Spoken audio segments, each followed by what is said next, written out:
ಎಷ್ಟು ಜನ ಗೊತ್ತಿದೆಯಲ್ವೋ SLC-ನಲ್ಲಿ 1958 ಇಡೀ ರಾಜ್ಯಕ್ಕೆ ಫಸ್ಟ್ ರ್ಯಾಂಕ್ ಹೋಲ್ಡರ್ ನೀವಂತೆ. PUC-ನಲ್ಲೂ ರಾಜ್ಯಕ್ಕೆ ಸೆಕೆಂಡ್ ರ್ಯಾಂಕ್ ಹೋಲ್ಡರು, ಅದಾದಮೇಲೆ ಎಲೆಕ್ಟ್ರಿಕಲ್ ಇಂಜಿನಿಯರು, ಕಮಾಂಡರು, ಪ್ಲಸ್ HAL-ಅಲ್ಲಿ ಲೆಕ್ಚರರು. ನಿಮ್ಮಂಥವ್ರ ಜೀವನನ ನೋಡಿರೋ ರೀತಿ ನೋಡಿದಾಗ ನಮಗೇನು ಕಾಣಿಸ್ತಾ ಇರತ್ತೆ ಅಂದರೆ ನಮ್ಮ ರೋಡಲ್ಲಿ ಒಂದಷ್ಟು ಕ್ಲಾರಿಟಿ ಹೆಚ್ಚಾಗಿ ಕಾಣ್ತಾ ಹೋಗುತ್ತೆ ಅನ್ನೋದು ಒಂದು ಪಾಪ್ಯುಲರ್ ಬಿಲೀಫು. ಭಾಳ ಜನಕ್ಕೆ ಇದು ಗೊತ್ತಿಲ್ಲ.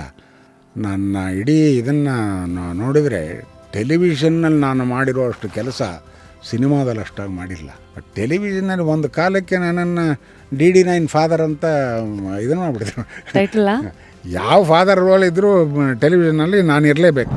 ಸಿನಿಮಾ ಅಥವಾ TV-ನಲ್ಲಿ ನನಗೆ ಒಂದು ಜಾಗ ಇದೆ ಅಂತ ನನಗೆ ಖಂಡಿತ ಗೊತ್ತಿರಲಿಲ್ಲ. ಇದಕ್ಕಿಂತ ಭಿನ್ನವಾಗಿ ಇನ್ನೇನು ಮಾಡೋಕ್ಕಾಗಲ್ಲ. This is the right thing ಅಂತ. ಓಕೆ, ಆ ರೀತಿ ಮಾಡಿದ ಅನೇಕ ಜಾಗಗಳಲ್ಲಿ ನಾನು ಗೆದ್ದಿದ್ದೀನಿ. ಪೋಷಕ ಪಾತ್ರಗಳಿಗೆ ಮಾನ್ಯತೆ ಇದೆ, ಆದರೆ ಸ್ಟಾರ್ಡಮ್ ಇರಲ್ಲ. ಸ್ಟಾರ್ಡಮ್ ಇರೋದು ಈ ಹೀರೋ ಅನ್ನೋನಿಗೆ ಮಾತ್ರ.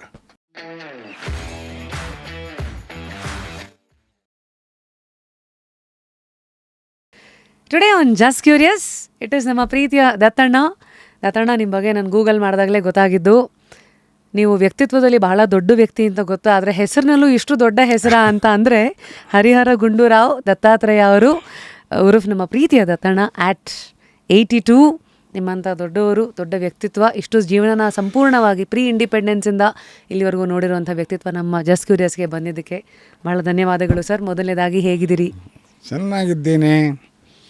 ಇದುವರೆಗೂ ಜೀವನ ಹೇಗೆ ನನ್ನನ್ನು ಕರ್ಕೊಂಡೋಗಿದೆ, ಆ ರಸ್ತೆ ಒಳಗೆ ಅಕ್ಕಪಕ್ಕ ನೋಡಿಕೊಂಡು ಎಂಜಾಯ್ ಮಾಡಿಕೊಂಡು ಮುಂದುವರ್ಕೊಂಡು ಹೋಗಿದ್ದೀನಿ. No regrets, no complaints. ಎಷ್ಟು ಚೆನ್ನಾಗಿ ಹೇಳಿದ್ರಿ ಅಂದರೆ ಜೀವನ ಕರ್ಕೊಂಡು ಹೋಗಿದೆ ಅಂತ. ಅಲ್ಲಿಂದನೇ ಶುರು ಮಾಡ್ತೀನಿ. ಅಟ್ 82 ನಿಮ್ಮಂಥ ಗುರು ಹಿರಿಯರ ಸ್ಥಾನದಲ್ಲಿರೋರಿಗೆ ಜೀವನ ಹೇಗೆ ಕಾಣುತ್ತೆ? ಜೀವನ ನೀವು ಎಳ್ಕೊಂಡು ಹೋಗೋದಾ ಅಥವಾ ನೀವು ಜೀವನ ಎಳ್ಕೊಂಡು ಹೋಗ್ತೀರಾ ಅಥವಾ ಜೀವನ ನಮ್ಮನ್ನು ಎಳ್ಕೊಂಡು ಹೋಗುತ್ತಾ? ಎರಡೂ ರೀತಿ ಆಗತ್ತದು. ಕೆಲವು ಸಮಯದಲ್ಲಿ ನಾವು ಒಂದು ಗುರಿ ಇಟ್ಕೊಂಡು ಓಕೆ ಆ ದಿಶೆಯಲ್ಲೇ ನಡೀತೀವಿ. ಇನ್ನು ಕೆಲವು ಸಂದರ್ಭಗಳಲ್ಲಿ ನಮ್ಮನ್ನು ಯಾವುದೋ ಒಂದು ದಾರಿ ಎಳ್ಕೊಂಡು ಹೋಗುತ್ತೆ. ಎರಡೂ ಸತ್ಯ. ಎರಡನ್ನೂ ನೋಡಿದ್ದೀನಿ ನಾನು. ಅಟ್ 82 ದತ್ತಣ್ಣ, ನಿಮಗೆ ಜೀವನದ ಬಗ್ಗೆ ಇರುವ ಕುತೂಹಲಗಳೇನು? ಯಾವ ವಿಚಾರದ ಬಗ್ಗೆ ಕುತೂಹಲ ಜೊತೆಗೆ ಹಸಿವು ಇದೆ? ಕುತೂಹಲಕ್ಕೆ ಮಿತಿ ಇಲ್ಲ. ಓಕೆ, ಅನೇಕ ವಿಷಯಗಳಲ್ಲಿ ಆ ಕುತೂಹಲವನ್ನು ಬೆಳೆಸ್ಕೊಂಡಿದ್ದೀನಿ ನಾನು. ಅಂದರೆ ಏನು ಎಲ್ಲರಿಗೂ ಬಹಳ ಸಾಮಾನ್ಯವಾಗಿ ಕಂಡಿದ್ದು ನನಗೆ ಕೆಲವು ಸಾರಿ ಬಹಳ ವಿಚಿತ್ರವಾಗಿ ಕಾಣುತ್ತೆ ಅಥವಾ ವಿಶಿಷ್ಟತೆಯಿಂದ ಕಾಣುತ್ತೆ. ಸೊ ಹಾಗಾಗಿ ಆ ಕುತೂಹಲಗಳನ್ನು ಅದೇನು ನಾನು ಬೆಳೆಸ್ಕೊಂಡೋಗಿದ್ದೀನೋ ಅಥವಾ ತಾನಾಗಿ ಅದು ಬಂದಿದೆಯೋ ನನಗೆ ಗೊತ್ತಿಲ್ಲ. ಅದನ್ನು ಬೇರೆಯವರು ಯಾರು ಹೇಳಬೇಕು. ಆ ಕುತೂಹಲ ಇರೋದರಿಂದಲೇ ನನ್ನ ಜೀವನ ಇದುವರೆಗೂ ಕೂಡ ಒಂದಿಷ್ಟು ವಿಶಿಷ್ಟವೂ ಆಗಿದೆ, ಹಾಗೆ ಇಂಟ್ರೆಸ್ಟಿಂಗಾಗೂ ಆಗಿದೆ. ವಿಶಿಷ್ಟ ಹೇಗೆ? ಅಲ್ಲ, ವಿಶಿಷ್ಟ ಹೇಗೆ ಅಂತ ಅಂದರೆ ಆ ಕುತೂಹಲ ಇದ್ದ ಕಡೆ ಅನೇಕ ಪ್ರಶ್ನೆಗಳಿಗೆ ಉತ್ತರ ಸಿಗುತ್ತೆ. ಕೆಲವು ಬಾರಿ ಆ ಕುತೂಹಲ ಇರೋದರಿಂದ ಆ ಪ್ರಶ್ನೆಗಳು ಉದ್ಭವ ಆಗುತ್ತೆ. ಆ ಪ್ರಶ್ನೆಗಳು ಉದ್ಭವ ಆದ್ದರಿಂದ ಅದಕ್ಕೆ ಉತ್ತರಗಳು ಸಿಗುತ್ತೆ. ಹಾಗಾಗಿ ಜೀವನವನ್ನು ನೋಡೋ ದೃಷ್ಟಿ ಇದೆಯಲ್ಲ, ಅದು ಸ್ವಲ್ಪ ಹಿಗ್ಗುತ್ತಾ ಹೋಗುತ್ತೆ. ಅದನ್ನೇ ನಾವು ಜೀವನ ಅನುಭವ ಅಂತ ಅಂತೀವಿ. ಹೌದು. ಸೊ ಹೀಗೆ ದತ್ತಣ್ಣನೇ ನೋಡಿದ್ರೆ, ಇದಕ್ಕೂ ಮುಂಚೆ ನಾವು ಇಂಟರ್ವ್ಯೂ ಶುರು ಮಾಡೋಕ್ಕೂ ಮುಂಚೆ ಆಚೆ ಕಡೆ ನಮ್ಮ ಮಂಡ್ಯ ರಮೇಶ್ ಸರ್ ಇದ್ದರು.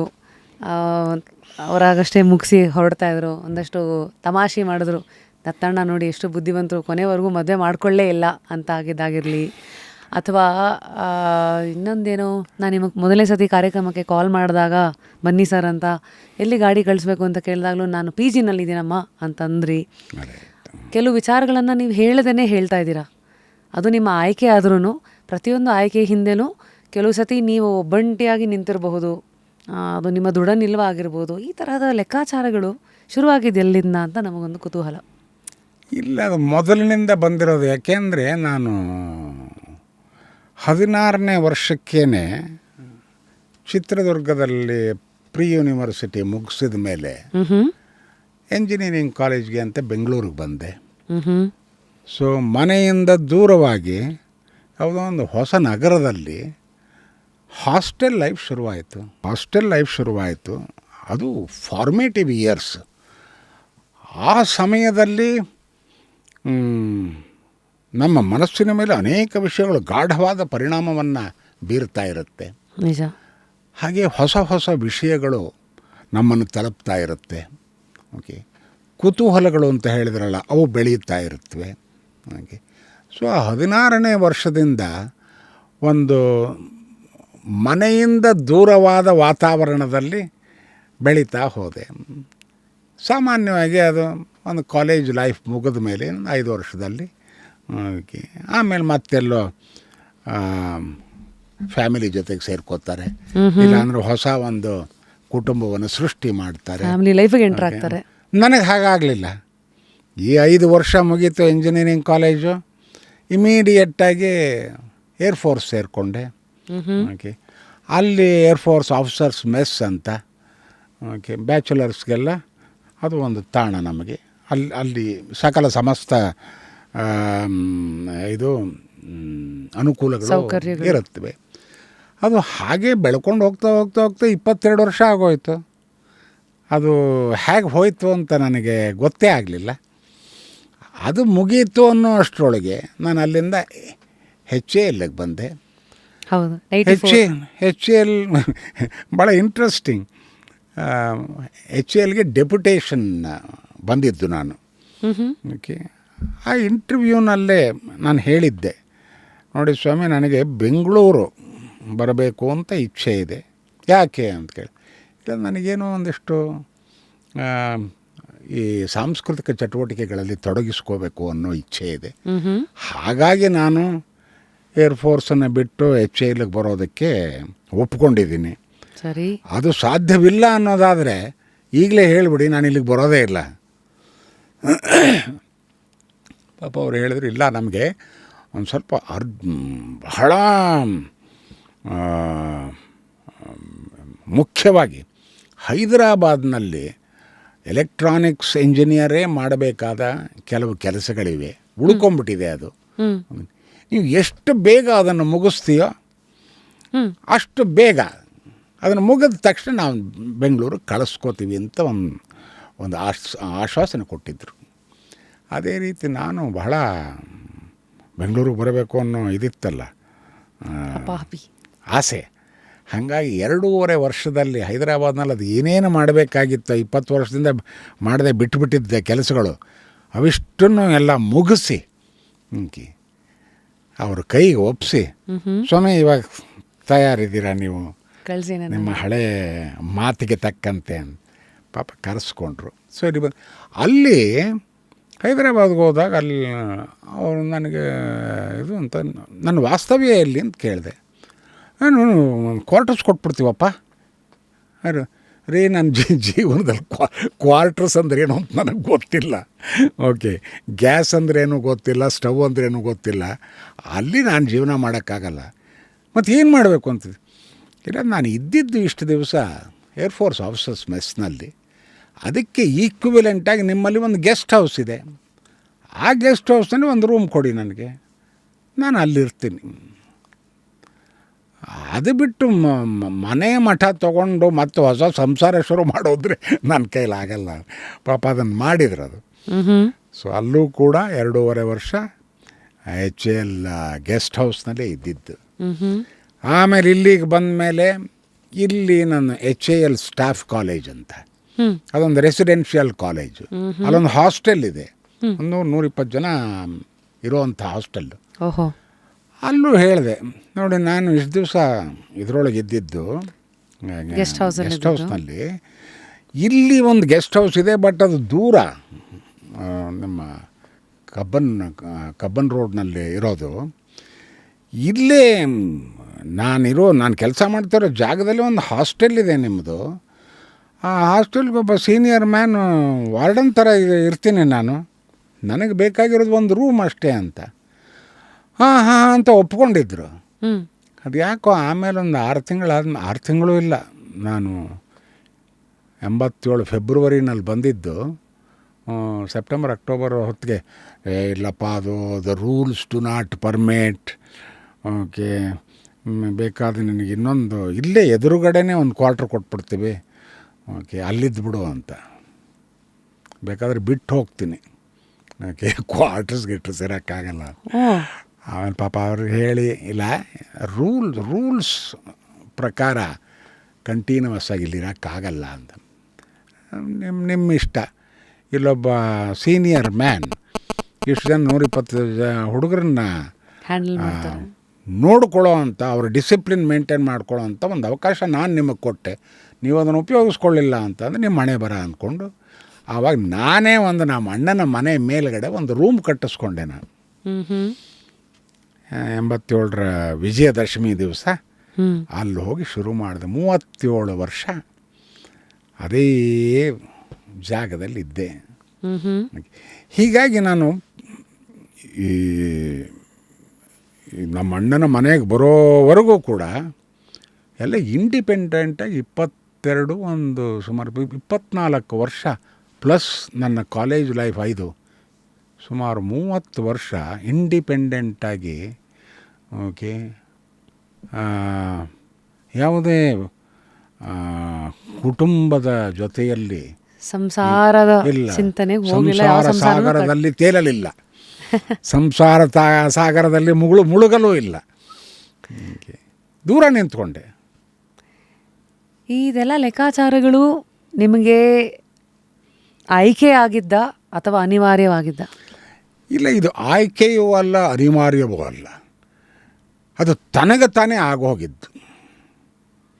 ಯಾಕೆಂದರೆ ಸಾಮಾನ್ಯವಾಗಿ ನಾನು ನನ್ನ ಅಕ್ಕಪಕ್ಕದಲ್ಲಿ ಆ ಸಮಯದಿಂದ ನೋಡ್ಕೊಂಡು ಬಂದ ಸ್ನೇಹಿತರು ಎಲ್ಲ ಇದ್ರಲ್ಲ. ಹೌದು, ಎಲ್ಲರಿಗೂ ಮದುವೆ ಆಗ್ತಾ ಇರತ್ತೆ, ಅವರು ಕಾಲೇಜ್ ಮುಗೀತು, ಕೆಲಸ ಸೇರಿದರು, ಮದುವೆ ಆದರು, ಮಕ್ಕಳಾಯಿತು, ಮನೆ ಕಟ್ಟಿದರು. ಈ ಥರ ಒಂದು ರೂಟ್ ಫಿಕ್ಸ್ ಆಗಿತ್ತು ಅವ್ರಿಗೆ. ಅದ್ಯಾಕೆ ನಮಗೆ ಅದನ್ನು ನೋಡಿದರೆ ಇದು ಇಷ್ಟೊಂದು ರೊಟೀನ್ ಆಗಿದೆ, ಇದು ಅದು ಹಾಗೇ ಇರಬೇಕಾ ಅಥವಾ ಬೇರೆ ರೀತಿ ಇರೋಕ್ಕೆ ಸಾಧ್ಯವ ಅನ್ನೋದ್ರ ಯೋಚನೆ ಬಂದಿತ್ತಾಗಲೇ. ಹಾಗಾಗಿ ಅದು ಅನಿವಾರ್ಯತೆ ಅಂತ ಹೇಳೋಕ್ಕಾಗಲ್ಲ, ಒಂದು ರೀತಿ ಅದು ಸೆಲೆಕ್ಟೆಡ್ ಕೋರ್ಸ್ ಆಫ್ ಆ್ಯಕ್ಷನ್ ಅಂತ ಅನಿಸುತ್ತೆ.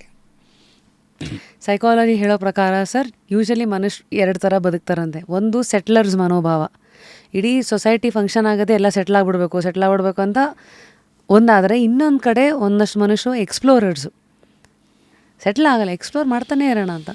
ಯೂಶಲಿ 100 ಜನರಲ್ಲಿ 99 ಜನ ಒಂದು ಕಡೆ ನಿಂತಾಗ ಪಿಯರ್ ಪ್ರೆಷರ್ ಅಂತ ಏನು ಇವತ್ತು ಕರಿತೀವಿ, ಇನ್ನೊಬ್ರೂ ತುಂಬ ಆ ಕಡೆ ವಾಲ್ಕೊಳ್ಳೋ ಅಂತ ಒಂದಷ್ಟು ಫಿಯರ್ ಆಗ್ಬೋದು. ಯಾಕೆಂದರೆ 100ರಲ್ಲಿ ನಾನು ಒಂಥರ ಇಲ್ಲ ಏನಪ್ಪ ಅಂತ. ಆ ಸಂಕಟಗಳು, ಆ ಗೊಂದಲಗಳು ನಮ್ಮ ದತ್ತಣ್ಣ ಅವ್ರನ್ನ ಯಾವತ್ತೂ ಕಾಡಲಿಲ್ವೇ? ಕಾಡಕ್ಕೆ ನಾನು ಬಿಡಲಿಲ್ಲ. ಅದು ಹೇಗೆ? ಪಿಯರ್ ಪ್ರೆಷರ್ ಅನ್ನೋದು ಇದ್ದೇ ಇರುತ್ತೆ. ಒಂದು ಪಿಯರ್ ಪ್ರೆಷರು, ಅವನು ಈ ರೀತಿ ಸೆಟ್ಲ್ ಆಗ್ತಿದ್ದಾನೆ, ನಾನು ಇನ್ನೂ ಸೆಟ್ಲಾಗಿಲ್ಲ, ಇವನು ಈ ರೀತಿ ಹೋಗ್ತಿದ್ದಾನೆ, ಬಟ್ ನಾನು ನಿಂತಿದ್ದೀನಿ, ಈ ರೀತಿ ಒಂದು ಗೊಂದಲಗಳು ಶುರುವಾಗುತ್ತೆ. ಅದು ಪಿಯರ್ ಪ್ರೆಷರ್. ಇಲ್ಲಿ ಪಿಯರ್ ಪ್ರೆಷರ್ಗಿಂತ ಹೆಚ್ಚಾಗಿ ಪ್ರೆಷರ್ ಫ್ರಮ್ ಸೀನಿಯರ್ಸ್, ಮನೆಯವರು, ಸುತ್ತಮುತ್ತ ಮನೆಯವರು, ಅಪ್ಪ ಅಮ್ಮ, ಅಣ್ಣ ಅಕ್ಕ, ಇಂಥವ್ರು ಏನೋ ನೀನು ಒಂದೇಳೋ ಮದುವೆಯಾಗಿ ಸೆಟ್ಲಾಗಬೇಡನೋ, ಇದು ಸುಂದರಪ್ಪ ನೀನು ಹೋಗ್ತಾ ಇರೋ ರೀತಿ ಸರಿ ಇಲ್ಲ, ಈ ಥರ ಒಂದಿಷ್ಟು ಪ್ರೆಷರ್ಗಳು ಬರುತ್ತೆ. ಇನ್ನು ಕೆಲವು, ಅದು ಭಾಳ ವಿಚಿತ್ರವಾದ ಪ್ರೆಷರ್, ಅದು ಯಾರು ನಮಗೆ ಸಂಬಂಧ ಇಲ್ಲದೆ ಇರೋರು, ಓಕೆ ನಮ್ಮ ಅಣ್ಣನ ಸ್ನೇಹಿತರು ಯಾರೋ, ಓಕೆ ಅವ್ರು ನೋಡ್ರಿ ನಿಮ್ಮ ಹುಡುಗನಿಗೆ ಅವ್ನಿಗೇನಾರು ಒಂದು ಇದು ಮಾಡಿರಿ, ನಮ್ಮ ಫ್ರೆಂಡ್ ಒಬ್ರು ಇದ್ದಾರೆ ಹೈದ್ರಾಬಾದ್ನವರು, ಓಕೆ ಆ ಹುಡುಗಿನ ಒಂದು ಸರಿ ನೋಡಲಿ ಅಂತ. ನೋಡು ಆಯಿತು, ಓಕೆ ನಾನು ಹೇಳಿ ಕೂಡ ಹೇಳಿದ್ರೆ ಇಂಟ್ರೆಸ್ಟ್ ಇಲ್ಲದೆ ಇರೋನು ಯಾಕ್ರಿ ಪಾಪ ಆ ಹುಡುಗಿ ಎದುರುಗಡೆ ಇದನ್ನು ಮಾಡ್ತೀರಿ. ಆಕೆಗೂ ಮುಜುಗರ ಆಗುತ್ತೆ, ನನಗೂ ಮುಜುಗರ ಆಗುತ್ತೆ. ಅದು ಎಷ್ಟು ಹೇಳಿದ್ರು ಇದನ್ನು ಮಾಡಲಿಲ್ಲ. ಓಕೆ, ಒಂದು ಮೀಟಿಂಗ್ ಅರೇಂಜ್ ಮಾಡಿದ್ರಿ, ಅದು ಏರ್ಲೈನ್ಸ್ ಹೋಟೆಲ್ನಲ್ಲೇ ಅಲ್ಲ. ಓಕೆ, ಅದಾದಮೇಲೆ ಏನು ಎತ್ತ ಅಂತ ಕೇಳ್ತಾನೆ. ಇಲ್ಲ, ನನಗೇನು ಇಂಟ್ರೆಸ್ಟ್ ಇಲ್ಲ, ನಿಲುವು ಬದಲಾಗಲ್ಲ. ಇಲ್ಲ, ಹಾಗೆ ಆ ಥರ ಒಂದೆರಡು ಅನುಭವಗಳಾಯಿತು. ಆಮೇಲೆ ಏರ್ಫೋರ್ಸ್ನಲ್ಲೂ ಕೂಡ ಯಂಗ್ ಮಿಲಿಟ್ರಿ ಆಫೀಸರ್, ಅದರೊಳಗೆ ಏರ್ಫೋರ್ಸು ಸ್ವಲ್ಪ ಗ್ಲ್ಯಾಮರಸ್ ಸರ್ವೀಸ್ ಅದು. ಆಮೇಲೆ 7:30 to 1:30 ವರ್ಕಿಂಗ್ ಅವರ್ಸ್, ಅದು ಫ್ಯಾಂಟಾಸ್ಟಿಕ್ ವರ್ಕಿಂಗ್ ಅವರ್ಸ್. ಅಲ್ಲಿ ಸ್ವಲ್ಪ ಮೇಲುಗಡೆಯಿಂದ ಪ್ರೆಷರ್ಗಳು ಬರುತ್ತೆ. ನೋಡ್ರಿ, ಒಬ್ಬ ಒಳ್ಳೆ ಹುಡುಗ ಇದ್ದಾನೆ, ನಿಮ್ಮ ಮಗಳನ್ನು ತೋರಿಸ್ರಿ, ಇದು ಈ ಥರದ ಪ್ರೆಷರ್ಗಳು. ಅದು ಹೆಂಗೋ ಸರ್ವೈವ್ ಆಗ್ಬಿಟ್ಟು ದೂರ ನಿಂತು almost 20 years as a commander, ಅದಾದಮೇಲೆ ಆ್ಯಸ್ ಅ ಲೆಕ್ಚರರ್. ಅಂದರೆ ಎಲ್ಲರ ಲೈಫಲ್ಲೂ ಒಂದಷ್ಟು ಲೆಕ್ಕಾಚಾರಗಳು ಕೆಲವುದು ಕಂಪಾರ್ಟ್ಮೆಂಟಲ್ಲಿ ಹೋಗ್ತಾ ಇರುತ್ತೆ. ಈಗ 20 ವಯಸ್ಸಲ್ಲಿ ಅಷ್ಟು ಆಗಬೇಕು, 20 to 40 ಹೀಗೆ, 40 to 60 ಹೀಗೆ. ಸೊ ನಿಮ್ಮ ಲೈಫನ್ನು ಸ್ವಲ್ಪ ಹಿಂದಕ್ಕೆ ನೋಡಿದಾಗ ಇದನ್ನೆಲ್ಲ ನಿಮ್ಮದೇ ಟ್ಯೂನು, ನಿಮ್ಮದೇ ತಾಳ, ನಿಮ್ಗೆ ಹೆಂಗೆ ಬೇಕೋ ಅದಕ್ಕೆ ತಕ್ಕಂತೆ ಅದು ಕುಣ್ಕೊಳ್ತಾ ಬಂದಿದ್ದೀರಾ ಅಂತ ಒಂದು ಲೆಕ್ಕಕ್ಕೆ ಸಿಗ್ಬೋದಾ? ಇನಿಷಿಯಲ್ ಸ್ಟೇಜಸ್ನಲ್ಲಿ if you get over some of the hurdles ಅಂತ ಹೇಳೋದಕ್ಕಿಂತ ಟೆಂಪ್ಟೇಷನ್ಸ್, ಸ್ವಲ್ಪ ಅದು ಹೇಗೆ ದೂರ ಮಾಡ್ಕೊಳ್ಳೋದು ಅಂತ ಅಂದರೆ ಅದನ್ನು ವಿಚಾರ ಮಾಡೋದು, ಸ್ವಂತವಾಗಿ ಪ್ರಶ್ನೆ ಮಾಡೋದು. ಹೌದಲ್ಲ, ಇಸ್ ಇಟ್ ನೆಸಸರಿ, ಮ್ಯಾನೇಜ್ ಮಾಡ್ಬೋದಾ, ಇದು is it the aim of life, ಈ ಥರ ಪ್ರಶ್ನೆಗಳೆಲ್ಲ ಬರುತ್ತೆ. ಅವನ್ನೆಲ್ಲ ಅಲ್ಲಲ್ಲೇ ಉತ್ತರ ಕೊಟ್ಕೊಂಡು ಹೋದರೆ ಸಮರ್ಪಕವಾಗಿ ಇಲ್ಲ ಈ ರೀತಿ ಬೆಳ್ಕೊಂಡು ಹೋಗ್ಬೋದು ಅನ್ನೋ ದೃಷ್ಟಿ ಒಳಗೆ ಬೆಳೆದಿದ್ದನ್ನು. I think most of them don't question lot of things about their own life ಅನ್ಸುತ್ತೆ. Some might go through that template, ಯಾರೋ ಹಾಕಿರ್ತಾರೆ, ಬ್ಲೈಂಡ್ಲಿ ಜಸ್ಟ್ ಫಾಲೋ ಅಂತ ಇರಬಹುದು ಏನೋ ಒಂದಷ್ಟು. ನಡೆದು ಬಂದ ದಾರಿ ಅಂತಿದೆಯಲ್ಲ, ಹಿಂದ್ಯಾರೋ ಹೋದರು, ಸೊ ಅಲ್ಲೊಂದು ಕಾಲು ದಾರಿ ಸೃಷ್ಟಿ ಆಯಿತು. ಇದೇ ದಾರಿ ಅಂತ ಅಂದ್ಕೊಂಡ್ರು, ಅದೇ ದಾರಿಯಲ್ಲೇ ನಡೆದ್ರು. ಓಕೆ, ಅಕ್ಕಪಕ್ಕನೂ ಹೊಸ ದಾರಿಗಳನ್ನು ಸೃಷ್ಟಿ ಮಾಡ್ಕೋಬಹುದು. ಅಥವಾ ಈ ಕಡೆ ಹೋದರೆ ಕನಕಪುರದ ಬದಲು ಇನ್ಯಾವುದೋ ಊರು ಸಿಗುತ್ತೆ, ಇಲ್ಲಿ ಯಾವುದೋ ಮಧ್ಯದಲ್ಲಿ ಒಂದು ನದಿ ಸಿಗುತ್ತೆ, ಇಲ್ಲಿ ಯಾವುದೋ ಒಂದು ಗುಡ್ಡ ಸಿಗುತ್ತೆ, ಇದರ ಅನುಭವಗಳೆಲ್ಲ ಪಡ್ಕೋಬಹುದಲ್ಲ ಅನ್ನೋ ಕಲ್ಪನೆ ಬಂದಿರಲ್ಲ. ಅದು ಸ್ವಲ್ಪ ಸ್ವಂತ ಯೋಚನೆ ಬಂದ ತಕ್ಷಣ ಈ ಕಲ್ಪನೆಗಳು ಬರುತ್ತೆ. ನೋಡೋಣ, ಅಲ್ಲೇ ಯಾಕೆ ನಡಿಬೇಕು, ಬೇರೆ ಕಡೆ ನೋಡೋಣ, ಒಂದು ಸ್ವಲ್ಪ ಹತ್ತಿರವೂ ಆಗಬಹುದು, ಇದು ಉಂಟು. ಥಿಂಕಿಂಗ್, ಕ್ವೆಶ್ಚನಿಂಗ್ ರಿಸ್ಕ್ಸ್ ಅಂತಲ್ಲ, ಯೂಶಲಿ ಸಮ್ ಮನುಷ್ಯರ ಒಂದು ಗುಣ ತುಂಬ ರಿಸ್ಕ್ ತೊಗೊಳಲ್ಲ ಅಂತ. ಅದಕ್ಕೆ ತಾನೇ ಫೆಮಿಲಿಯಾರಿಟಿ ಕಡೆಗೆ ನುಗ್ಗೋದು. 100 ಜನ ಒಂದು ದಾರಿ ಹೋಗ್ತಾರೆ ಅಂದರೆ ಕಾಲು ದಾರಿ ರೆಡಿ ಆಗಿರುತ್ತೆ ಅಂತ. ಸೊ ನಿಮ್ಮ ಈ ಆಲೋಚನೆಗಳು ಇವತ್ತು ನಾವು ನೋಡಿದಾಗ ಎಷ್ಟು ಕ್ಲಿಯರಾಗಿ ನಿಮ್ಮ ಆಲೋಚನೆಗಳು ಒಂದು ಬ್ಲೂ ಪ್ರಿಂಟ್ ಹಾಕ್ದಂಗೆ ನಿಮ್ಮ ಮನಸ್ಸು ಆ ಟೈಮಲ್ಲಿ ಹೆಂಗೆ ಯೋಚನೆ ಮಾಡ್ತಾಯಿದ್ದು ನಮ್ಮ ಮುಂದೆ ಇಡ್ತಾ ಇದ್ದೀರಲ್ಲ. ಇಷ್ಟು ಥಿಂಕಿಂಗ್ ಸೈಡ್ ಆಫ್ ದತ್ತಣ್ಣ ಆಚೆಗೆ ಬರೋದಕ್ಕೆ ನಿಮ್ಮ ಇನ್ಸ್ಪಿರೇಷನ್ಸ್ಗಳು, ಪುಸ್ತಕಗಳ ಅಥವಾ ನೀವು ನೋಡಿರೋ ವ್ಯಕ್ತಿತ್ವಗಳ ಈ ಗುಣನ ಎಲ್ಲಿಂದ ಬೆಳೆಸ್ಕೊಂಡ್ರಿ ದತ್ತಣ್ಣ? ಕೆಲವು ನನಗೆ ಸ್ವಲ್ಪ ಬಹಳ ಸಣ್ಣ ವಯಸ್ಸಿನಿಂದ ಆ್ಯಕ್ಟಿಂಗ್ ಮತ್ತು ಆ್ಯಕ್ಟರ್ ಅನ್ನುವ ಇದು ನನಗೆ ಸ್ವಲ್ಪ ಅಂಟ್ಕೊಳ್ತು. ಒಬ್ಬ ಆ್ಯಕ್ಟ್ರದು ಬಹಳ ಇಂಪಾರ್ಟೆಂಟ್ ಇದು ಅವನ ಜೀವಾಳ ಏನು ಅಂತಂದರೆ ಪವರ್ ಆಫ್ ಅಬ್ಸರ್ವೇಷನ್. ಅಕ್ಕಪಕ್ಕದಲ್ಲಿ ಕಣ್ಣು ಹೋಗುತ್ತೆ. ಓಕೆ, ಏನು ನೋಡ್ತೀಯ ಅದನ್ನು ಬೇರೆಯವರು ನೋಡದೇ ಇರೋದನ್ನು ನೀನು ನೋಡಬಹುದು, ಅಥವಾ ನೋಡ್ತೀಯ, ಅಥವಾ ನೋಡಬೇಕು ಅನ್ನೋ ಇಚ್ಛೆ ಬರುತ್ತೆ. ಹೀಗೆ ಒಂದು ಎಕ್ಸ್ಪ್ಲೋರೇಷನ್ ಅದು. ಓಕೆ, ಬರೀ ಅಬ್ಸರ್ವೇಷನ್ ಆಗಿ ನಿಲ್ಲಲ್ಲ, ಅದೊಂದು ಎಕ್ಸ್ಪ್ಲೋರೇಷನ್ ಆಗಿ ಒಂದು ಭಾವನಾತ್ಮಕವಾಗಿ ಇಂಡೆಲಿಬಲ್ ಇಂಪ್ರೆಷನ್ ಅಂತೀವಲ್ಲ, ಆ ಥರದ್ದು ಕೆಲವು ಸೃಷ್ಟಿ ಆಗುತ್ತೆ ನಮ್ಮಲ್ಲಿ. ಅದು ಒಬ್ಬ ಆ್ಯಕ್ಟರ್ಗೆ ಬಹಳ ಮುಖ್ಯವಾಗುತ್ತೆ. ಒಬ್ಬ ನಿಜವಾದ ಆ್ಯಕ್ಟರು ಅದನ್ನು ಪಡ್ಕೊಳ್ತಾ ಹೋಗ್ತಾನೆ. ಹ್ಞೂ ಓಕೆ. ಆಮೇಲೆ ಅವೆಲ್ಲವೂ ಏನು ರೀ ಹಂಗಾರು ಅಬ್ಸರ್ವೇಷನ್ ಅಂತ ಅಂದರೆ ನೀವು ಇವತ್ತು ನೋಡಿದ್ದು ಒಬ್ಬ ಭಿಕ್ಷುಕ, ಇವತ್ತು ನೋಡಿದ್ದು ಒಬ್ಬ ಓಲ್ಡ್ ಮ್ಯಾನ್, ಇವೆಲ್ಲ ತಲೆ ಒಳಗೆ ಸುಮ್ಮನೆ ಇಟ್ಕೊಂಡೋದ್ರೆ ಏನು ಪ್ರಯೋಜನ? ಏನು ಪ್ರಯೋಜನ ಇದೆ? ಯಾಕೆಂದರೆ the actor also has got an excellent recall ability. Okay, ಇವೆಲ್ಲ at the back of your mind is that ಅದು ಕರೆಕ್ಟ್ ಟೈಮ್ಗೆ ಯಾವುದೋ ಒಂದು ಪಾತ್ರ ಮಾಡಬೇಕಾದ್ರೆ, ಓಕೆ, ಇದು ಈ ಕಡೆ ನೋಡಬೇಕಾ, ಈ ಕಡೆ ನೋಡಬೇಕಾ, ಮೇಲ್ಗಡೆ ನೋಡಬೇಕಾ, ಕೆಳಗಡೆ ನೋಡಬೇಕಾ ಅನ್ನೋದು ಆ ಪಾತ್ರ ನಮ್ಮ ಮುಂದೆ ಬಂದು ನಿಂತುಬಿಡುತ್ತೆ because of this recall ability. Okay, ಇದಾಗುತ್ತೆ, ಇದು ಸತ್ಯ. ನನ್ನ ವಿಷಯದಲ್ಲಿ ಆಗಿದೆ ಇದು. ಅದನ್ನು ಬೇರೆ ಬೇರೆ ನಟರು ಬೇರೆ ಬೇರೆ ರೀತಿಲಿ ಹೇಳಬಹುದು. ನಾನು ಹೇಳೋ ರೀತಿ ಇದು. Okay, power of observation and stored images, okay, coming exactly at the right time, okay, because of the recall ability. So somewhere ಹಂಗಿದ್ರೆ ಸುತ್ತಮುತ್ತ ಇರೋ ಎಕ್ಸಾಂಪಲ್ಸ್ಗಳೇ ನಿಮ್ಮ ನಿಲುವುಗಳು, ಹೆಂಗೆ ಯೋಚನೆ ಮಾಡಬೇಕು, ಏನು ಪ್ರಶ್ನೆ ಮಾಡಬೇಕು, ಅದೆಲ್ಲ ಪೋಣಿಸ್ತಾ ಹೋಯ್ತಾ? ಇಲ್ಲ, ಅದು ಒನ್ ಆಫ್ ದ ಆಸ್ಪೆಕ್ಟ್ಸ್. ಇದಲ್ಲದೆ ಸ್ವಂತ ಚಿಂತನೆ ಅಂತ ಒಂದಿದೆ. ಈ ಬರೀ ಇಷ್ಟೇ ಆಗಿದ್ದರೆ ಅಬ್ಸರ್ವೇಷನ್, ಇಲ್ಲಿ ಸ್ಟೋರೇಜ್ ಆ್ಯಂಡ್ ಇದು ಯೂಸೇಜ್, ಅದೊಂದು ರೀತಿ ಮಿಮಿಕ್ರಿ ಆಗಿಬಿಡ್ಬಹುದು. ನೋ, ಅದು ಮಿಮಿಕ್ರಿ ಆಗದೆ ಅದು ನಿಜವಾದ ಆ್ಯಕ್ಟಿಂಗ್ ಆಗಬೇಕು ಅಂದರೆ ಸ್ವಂತ ಯೋಚನೆ ಬಹಳ ಮುಖ್ಯವಾದ ಸ್ವಂತಿಕೆ. ಅಲ್ಲೇ ಇವನೊಬ್ಬ ನಿಜವಾದ ನಟ, ಇವನು ಪಾತ್ರ ನಿರ್ವಹಣೆಗೂ ಇನ್ನೊಬ್ಬ ಪಾತ್ರ ನಿರ್ವಹಣೆಗೂ ವ್ಯತ್ಯಾಸ ಇದೆ ಅನ್ನೋದು ಗೊತ್ತಾಗೋದು ಅಲ್ಲಿ. ಸೊ ಸ್ವಂತ ಚಿಂತನೆ ಇಲ್ಲದೆ ಯಾವ ಕ್ರಿಯೇಟಿವ್ ಎಫರ್ಟು ಕೂಡ ಏನು ಇದಕ್ಕೆ ಬರಲ್ಲ, ಮುನ್ನೆಲೆಗೆ ಬರಲ್ಲ. ಎಷ್ಟು ಚೆನ್ನಾಗಿ ಹೇಳ್ತಾ ಇದ್ದಾರೆ ಅಂದರೆ all of this is equally applicable to life. Of course ಎಲ್ಲ ಇದು ಬರೀ ನಟನೆಗೆ ಸಂಬಂಧಪಟ್ಟಲ್ಲ, ಇದರಲ್ಲಿ ಜೀವನಕ್ಕೆ ಸಂಬಂಧಪಟ್ಟಿದ್ದು. ನಟನೆ ಪಾರ್ಟ್ ಆಫ್ ಜೀವನ, ಸ್ಲೈಸ್ ಆಫ್ ಲೈಫ್ ಅಲ್ವಾ? ಅಷ್ಟೇ. ಹಂಗಾಗಿ Wake up to fresh ideas. Repose. Also ಎಷ್ಟು ಜನ ಗೊತ್ತಿದೆಯಲ್ವೋ, SLC-ನಲ್ಲಿ 1958 ಇಡೀ ರಾಜ್ಯಕ್ಕೆ ಫಸ್ಟ್ ರ್ಯಾಂಕ್ ಹೋಲ್ಡರ್ ನೀವಂತೆ. PUC-ನಲ್ಲೂ ರಾಜ್ಯಕ್ಕೆ ಸೆಕೆಂಡ್ ರ್ಯಾಂಕ್ ಹೋಲ್ಡರು, ಅದಾದಮೇಲೆ ಎಲೆಕ್ಟ್ರಿಕಲ್ ಇಂಜಿನಿಯರು, ಕಮಾಂಡರು, ಪ್ಲಸ್ HAL-ಅಲ್ಲಿ ಲೆಕ್ಚರರು. ಇದಿಷ್ಟು ಒಂದು ದತ್ತಣ್ಣ ಆದರೆ ಇನ್ನೀಗ 200+ ಫಿಲ್ಮ್ಸ್, ಅದು ನಿಮ್ಮ ಒಂದು ಬ್ಯಾಗೇಜ್ ಅಂತ ಹೇಳಲ್ಲ, that is a proud part of you too. So ಹೇಗೆ ಒಂದು ಕಾರಿಗೆ ಬೇರೆ ಬೇರೆ ಗೇರ್ಸ್ಗಳಿರುತ್ತಲ್ಲ, ಅದನ್ನು ಗೇರ್ ಶಿಫ್ಟ್ ಮಾಡ್ತಾ ಮಾಡ್ತಾ ಅದಕ್ಕೆ ಅದರದ್ದೇ ಆದ ಶಕ್ತಿ, ಯುಕ್ತಿ ಆ್ಯಂಡ್ ಅದ್ರ ಮೂಲಕ ಒಂದು ಜರ್ನಿನ ನೋಡುವಂಥದ್ದು.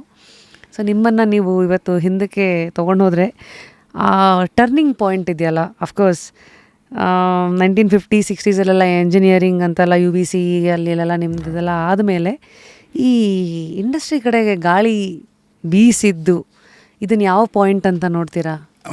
ಇಲ್ಲ, ಇದು ಆ್ಯಕ್ಚುಲಿ ನಾನು ಕೆಲವು ಕಡೆ ಇದನ್ನು ಟರ್ನಿಂಗ್ ಪಾಯಿಂಟ್ ಅಂತ ಕೇಳಿದ್ದಾರೆ. ಯಾವುದೋ ಒಂದು ಸಂದರ್ಭದಲ್ಲಿ ಹೌದು this may be turning point ಅಂತ ಹೇಳೋ ಇದ್ದೀನಿ. ಆದರೆ ಇದು ಬಾಲ್ಯದಲ್ಲಿಯೇ ನನ್ನ ಹೈಸ್ಕೂಲ್ ಸಮಯದಲ್ಲಿ ಈ ನಾಟಕದ ಗೀಳು ಒಂದಿಷ್ಟು ಶುರುವಾಯಿತು. ಅದರೊಳಗೆ ಬಹಳ ಸಂತೋಷ ಸಿಕ್ಕಿಬಿಡ್ತು. ಹಾಗಾಗಿ ಅದು ನನ್ನನ್ನು ಆವರಿಸ್ಕೊಳ್ತಾ ಬಂತು. ನಾನು ಅದಕ್ಕೆ ತೆರ್ಕೊಳ್ತಾ ಬಂದೆ. ಅದೇ ಮುಂದೆ ಕಾಲೇಜ್ ಜೀವನದಲ್ಲೂ ಬಂತು. ಅದಾದ ಮೇಲೆ ಒಂದು 5-6 ವರ್ಷ ಅಥವಾ 7-8 ವರ್ಷ ಮಧ್ಯೆ ಗ್ಯಾಪ್ಗಳು. ಯಾಕೆಂದರೆ ಏರ್ಫೋರ್ಸ್ನಲ್ಲಿದ್ದಾಗ ಬೇರೆ ಬೇರೆ ಜಾಗಕ್ಕೆ ತಿರುಗಾಡ್ತಿದ್ನಲ್ಲ. ಯಾವುದೋ ಒಂದು ಸಂದರ್ಭದಲ್ಲಿ ಕಾನ್ಪುರ್ನಲ್ಲಿರಬೇಕಾದ್ರೆ ಅಲ್ಲಿ ಅನಿವಾರ್ಯವಾಗಿ ಒಂದು ಕನ್ನಡ ನಾಟಕ ನಿರ್ದೇಶನ ಮಾಡಬೇಕಾಯಿತು. ಮಾಡಿದೆ. ಇದಕ್ಕೆ ದೆಹಲಿಯಲ್ಲಿ ಒಂದು 5 ವರ್ಷ ಇದ್ದೆ. ಆ ಸಮಯದಲ್ಲಿ ಬಹಳ ಒಂದು ಒಳ್ಳೆ ಸಂಸ್ಥೆ ಇತ್ತು ಅಲ್ಲಿ, ಸಾಂಸ್ಕೃತಿಕ ಸಂಸ್ಥೆ ಕನ್ನಡ ಭಾರತಿ ಅಂತ. ಅವರು ನಾಟಕಗಳನ್ನು ಮಾಡ್ತಿದ್ರು, ಒಳ್ಳೆ ನಾಟಕಗಳನ್ನು. ಸೊ ಅಲ್ಲೆಲ್ಲೋ ಸೇರಿಕೊಂಡೆ. ಓಕೆ, ಅಲ್ಲಿ ಒಂದು ಬಹಳ ದೊಡ್ಡ ಪ್ರಾಮುಖ್ಯತೆ ಸಿಕ್ತು ನನಗೆ. ಒಬ್ಬ ನಟನಾಗಿ. ಓಕೆ, ಅದು ದೇಶದ ಎಲ್ಲ ಮುಖ್ಯ ಪತ್ರಿಕೆಗಳಲ್ಲಿ ಭಾಳ ದೊಡ್ಡ ಪ್ರಮಾಣದಲ್ಲಿ ಅದರ ಚರ್ಚೆ ಆಯಿತು. ಯಾರೋ A new star is Born ಅನ್ನೋ ರೀತಿಲಿ ಅದು ಹಾಗೆ ಇಲ್ಲಿಗೆ ಹರಡಿತು. ಅಷ್ಟೊತ್ತಿಗೆ ನಾನು ಇಲ್ಲಿಗೆ ಬಂದೆ. ಸೊ ನಾನು ಬೆಂಗಳೂರಿಗೆ ಬಂದಾಗ ಆಗಲೇ ನನ್ನ ಹಿಂದೆ ಒಂದು ಪ್ರಭಾವಳಿ ಇತ್ತು. ಜನ ಭಾಳ ಸುಲಭವಾಗಿ ಗುರುತಿಸೋಕೆ ಅನುಕೂಲ ಆಯಿತು. ಥಿಯೇಟರು ಮತ್ತು ಥಿಯೇಟರ್ ಆಮೇಲೆ ಇಲ್ಲಿಗೆ ಬಂದ ಮೇಲೆ ಅಷ್ಟು ದಿವಸ ಒಂದು ಪೆಂಟಪ್ ಇದಿತ್ತಲ್ಲ, ಅಥವಾ ಎಲ್ಲೆಲ್ಲೋ ತಿರುಗಾಡ್ತಿದ್ದೆ, ಅಲ್ಲೆಲ್ಲ ಕೂತ್ಕೊಂಡು ಸಿನಿಮಾ ನಾಟಕ ಅದು ಇದು ಅಂತೆಲ್ಲ ದೊಡ್ಡ ಪ್ರಮಾಣದಲ್ಲಿ ಮಾಡೋಕ್ಕಾಗ್ತಿರಲಿಲ್ಲ. ದೆಹಲಿಯಲ್ಲಿ ಒಂದು 4 ನಾಟಕ ಮಾಡಿದೆ. ಅದರೊಳಗೆ ಒಂದು ಬಹಳ ದೊಡ್ಡ ಹೆಸರು ಕೊಡ್ತು. ಆ ಪ್ರಭಾವಳಿಯಿಂದ ಇಲ್ಲಿ ಬಂದಾಗ ಈ ಟೆಲಿವಿಷನ್ ಅನ್ನೋದು ಶುರುವಾಗಿತ್ತು ಜೋರಾಗಿ. ಸೊ ಟೆಲಿವಿಷನ್ ಮತ್ತು ಸಿನಿಮಾ ಎರಡೂ ಕ್ಷೇತ್ರದಲ್ಲಿ ಕರೆಗಳು ಬರೋಕ್ಕೆ ಶುರುವಾಯಿತು.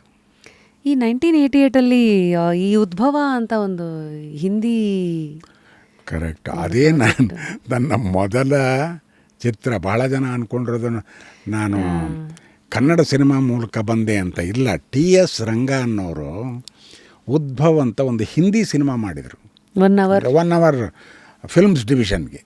ಹಾಗೆ ಸೊ ಅದರೊಳಗೆ ಒಂದು ಸಣ್ಣ ಪಾತ್ರ ಮಾಡಿದೆ ನಾನು.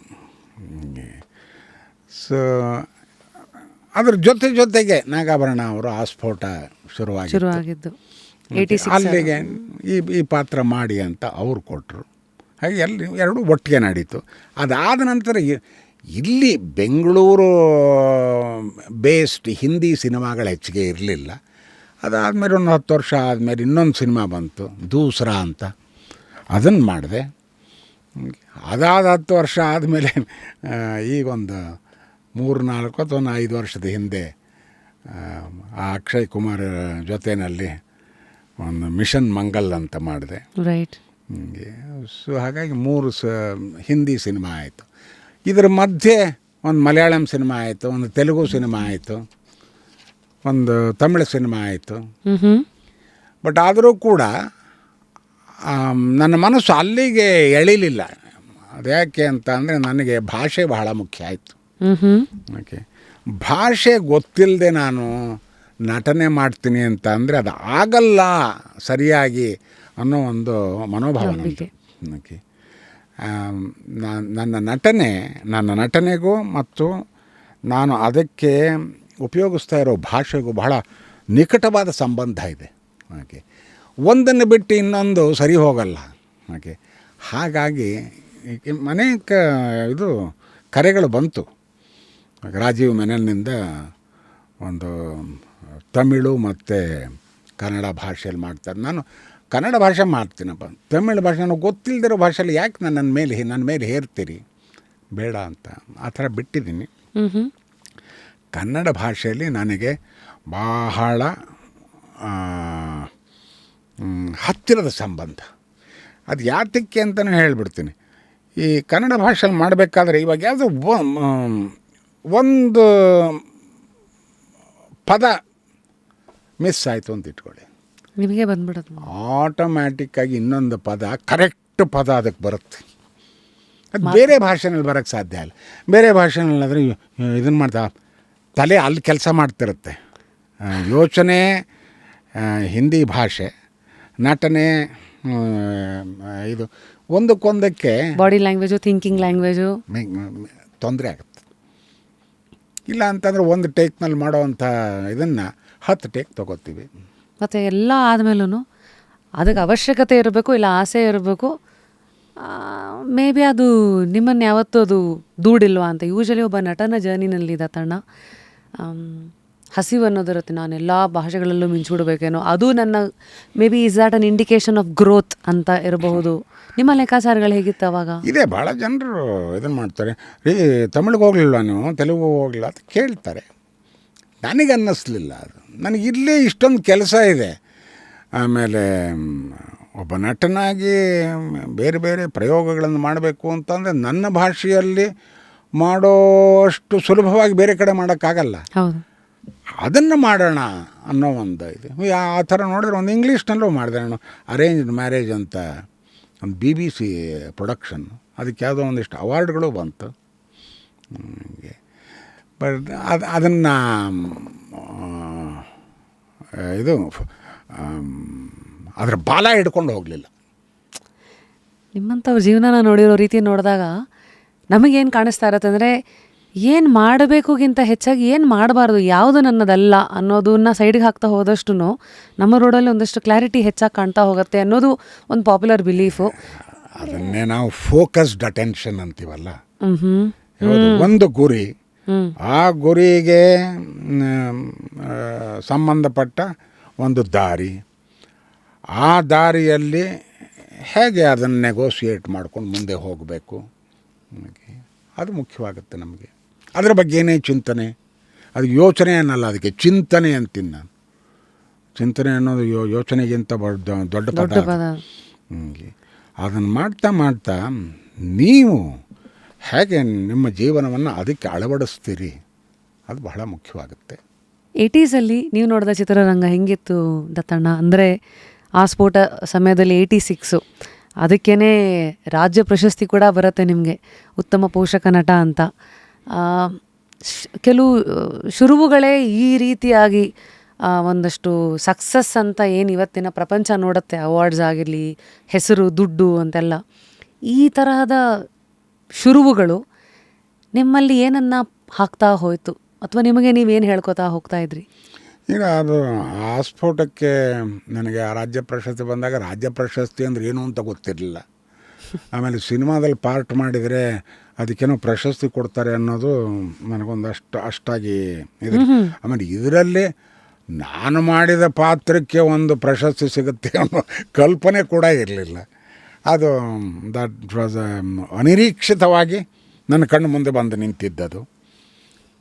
ಆವಾಗ ಅಕ್ಕಪಕ್ಕದವರು ಒಂದಿಷ್ಟು ನಮಗೆ ಅವರು ಹೇಳಿದ ಮಾತುಗಳು, ಫಾರ್ ಎಕ್ಸಾಂಪಲ್ ಉದಾಹರಣೆಗೆ ಹೇಳೋಕ್ಕೆ ಅಂದರೆ ವಿಜಯಮ್ನವರು, ಅವರು ಆ ಸಮಯದಲ್ಲಿ ಆ ಪ್ರಶಸ್ತಿ ಸಮಾರಂಭದ ಸಮಯದಲ್ಲೇ ಅವ್ರದ್ದೊಂದೇನೋ ಒಂದು ಸಂಸ್ಥೆ ಇತ್ತು, ಈ ಇಂಡಸ್ಟ್ರಿಗೆಲ್ಲ ಸಂಬಂಧಪಟ್ಟವರು. ಆ ಪ್ರಶಸ್ತಿ ವಿಜೇತರಿಗೆ ಅವರು ಒಂದು ಸನ್ಮಾನ ಮಾಡ್ತಿದ್ದರು. ಸೊ ದಾವಣಗೆರೆಯಲ್ಲಿ ಆ ಪ್ರಶಸ್ತಿ ಸಮಾರಂಭ, ಅಲ್ಲಿ ಒಂದು ಸನ್ಮಾನ ಮಾಡಿದರು.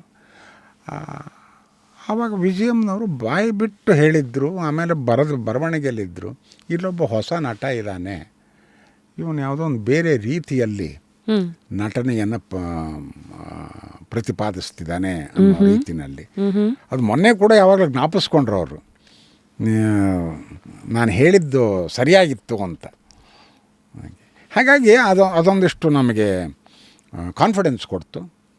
ಓಕೆ, ಇನ್ನೊಂದಿಷ್ಟು ಎಕ್ಸ್ಪ್ಲೋರ್ ಮಾಡ್ಬೋದು, ಇನ್ನೊಂದಿಷ್ಟು ಎಕ್ಸ್ಪೆರಿಮೆಂಟ್ ಮಾಡ್ಬೋದು ಅಂತ. ಸಾಮಾನ್ಯವಾಗಿ ಏನಾಗುತ್ತೆ ಅಂತಂದ್ರೆ, ಹೊಸದಾಗಿ ಏನಾದ್ರು ಪ್ರಯೋಗ ಮಾಡಬೇಕು ಅಂತಂದ್ರೆ ಒಂದು ಅಂಜಿಕೆ ಇರುತ್ತೆ. ಆ ಅಂಜಿಕೆ ಹೊರಟಾಯ್ತು ನನಗೆ ಬಹಳ ಬೇಗ.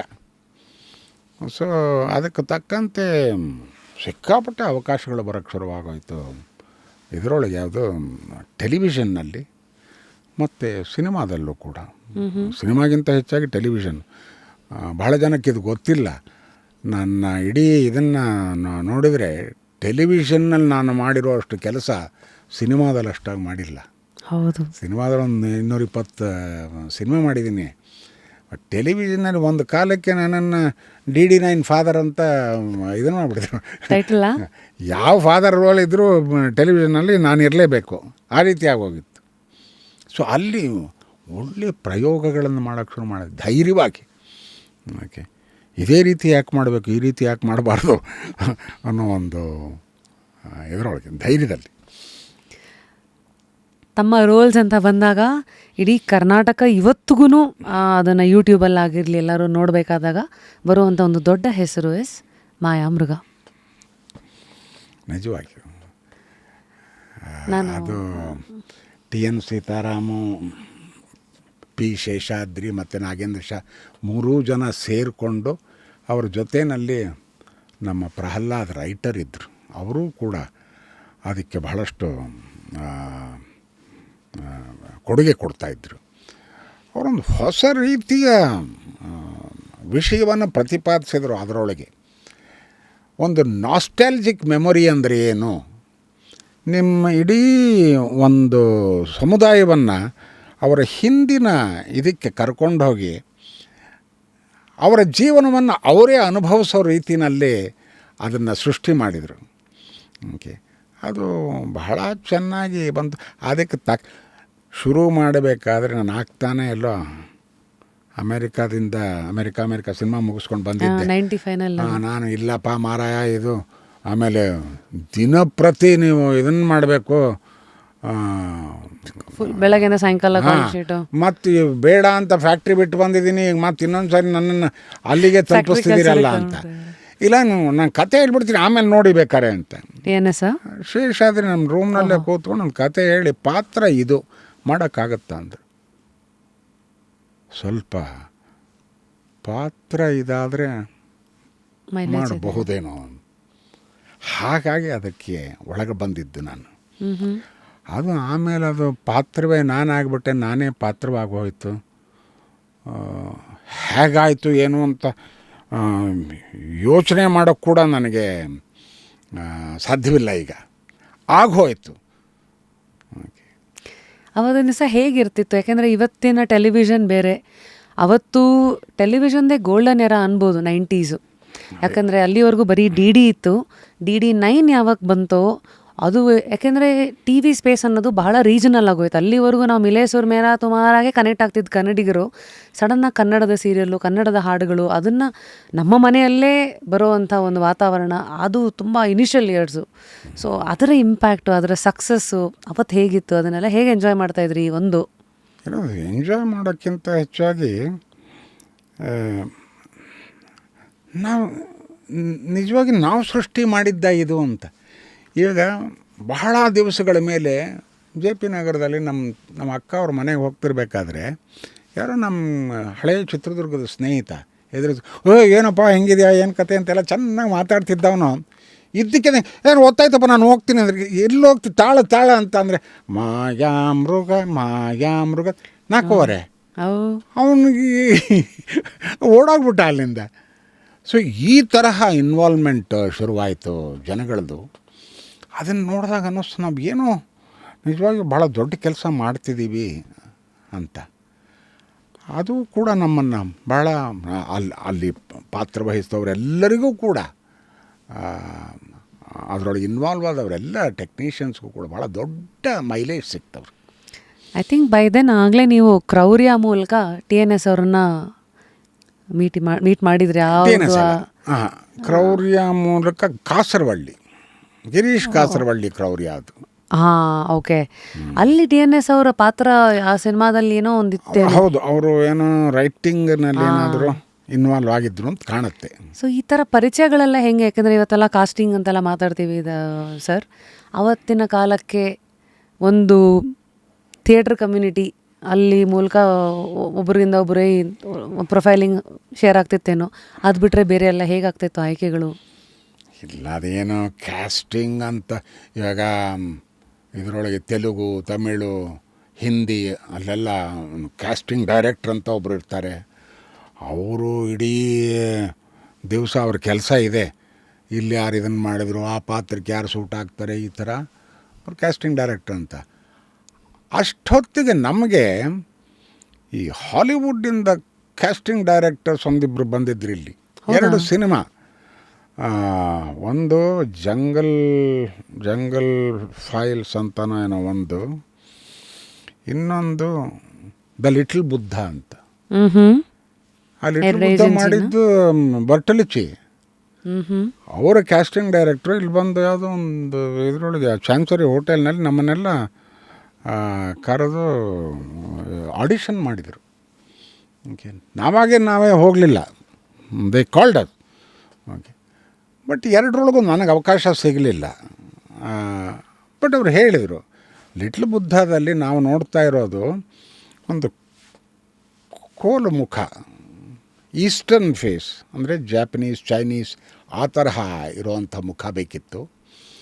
ಓಕೆ, ಆ ಮುಖ ಇಲ್ಲಿಲ್ಲ, ಆದ್ದರಿಂದ ನಿಮ್ಮನ್ನು ಪರಿಗಣಿಸೋಕ್ಕಾಗ್ತಿಲ್ಲ ಅಂತ.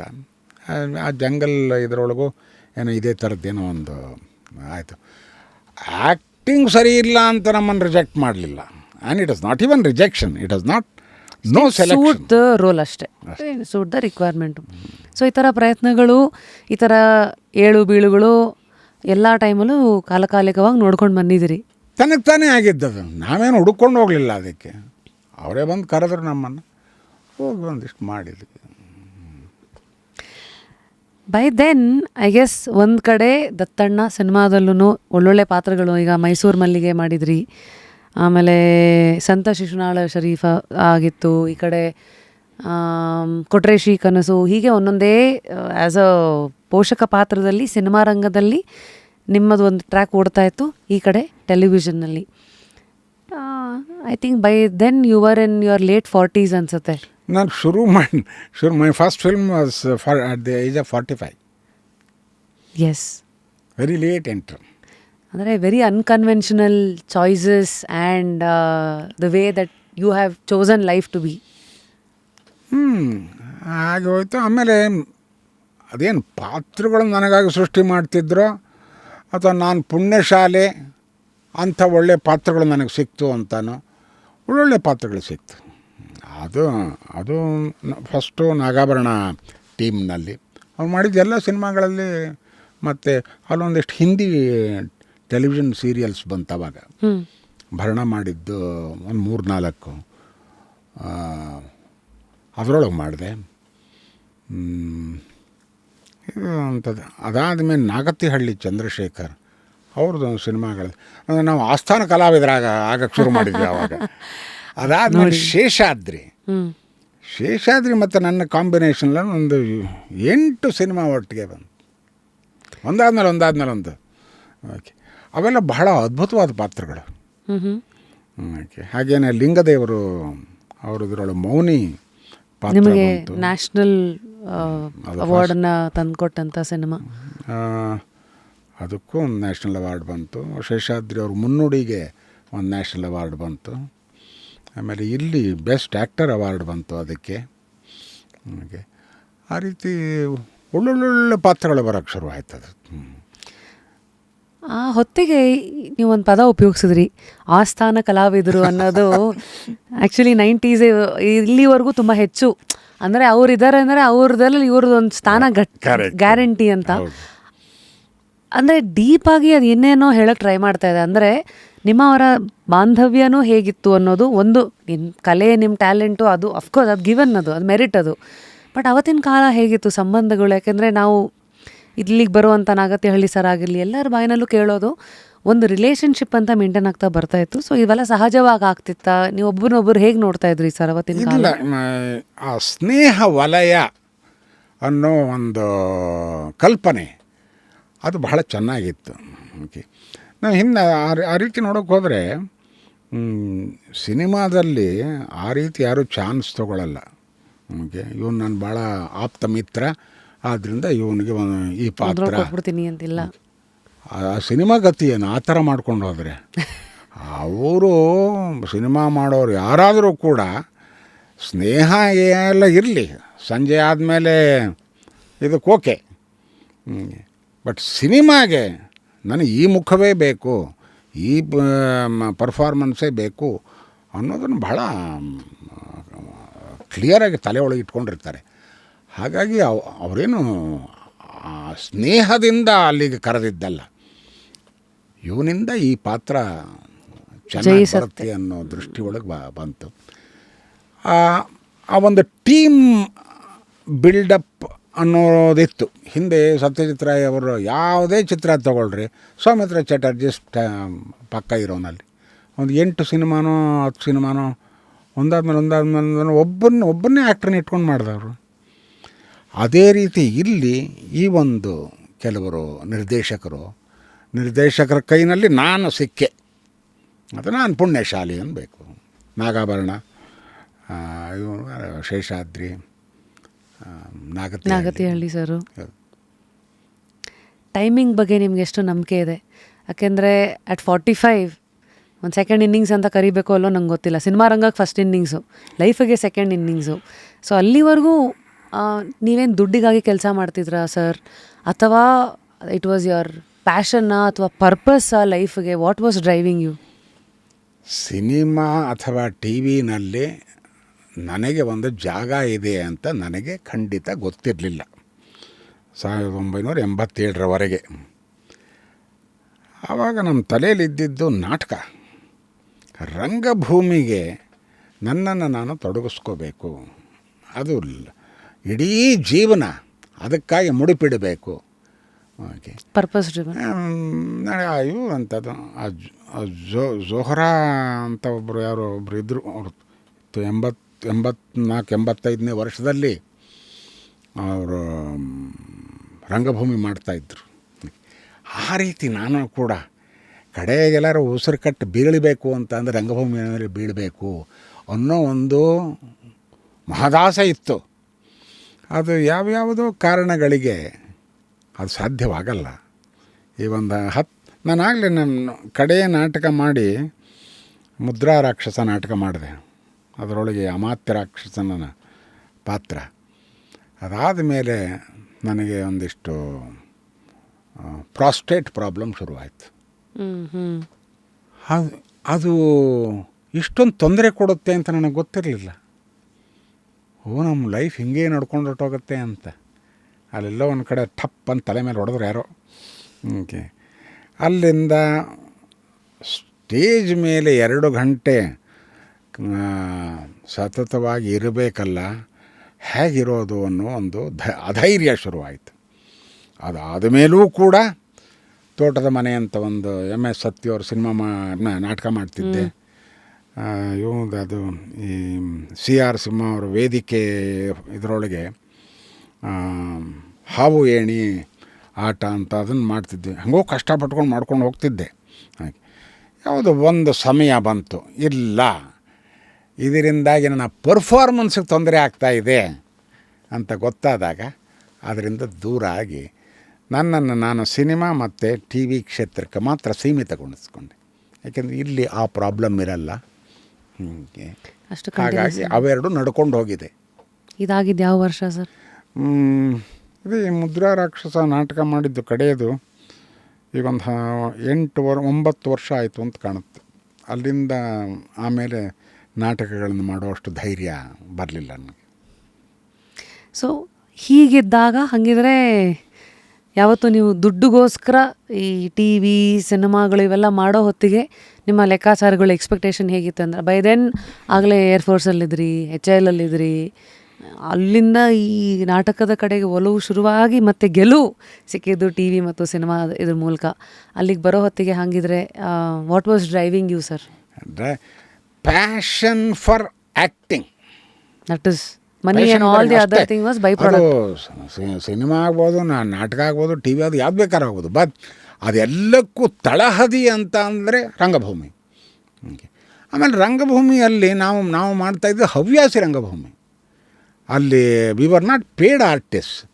ನಮ್ಮ ಜಾಬ್ನಿಂದಾನೇ ಒಂದಿಷ್ಟು ದುಡ್ಡು ಹಾಕಿ ನಾವು ಬೆಳಗ್ಗಿಂದ ಸಾಯಂಕಾಲ 5:30ವರೆಗೂ ಆಫೀಸ್ನಲ್ಲಿದ್ದು, ಅದಾದಮೇಲೆ ಸೀದಾ ಮನೆಗೆ ಹೋಗೋದ್ರ ಬದಲು ರವೀಂದ್ರ ಕಲಾಕ್ಷೇತ್ರಕ್ಕೆ ಬಂದು ಅಲ್ಲಿ 9 ಗಂಟೆ 10 ಗಂಟೆ 11 ಗಂಟೆ ರಾತ್ರಿ ತನಕ ಕೆಲಸ ಮಾಡಿ ಆಮೇಲೆ ಬರ್ತಿದ್ವಿ. ಅದು ರಿಯಲ್ ಪ್ಯಾಷನ್ ಅದು.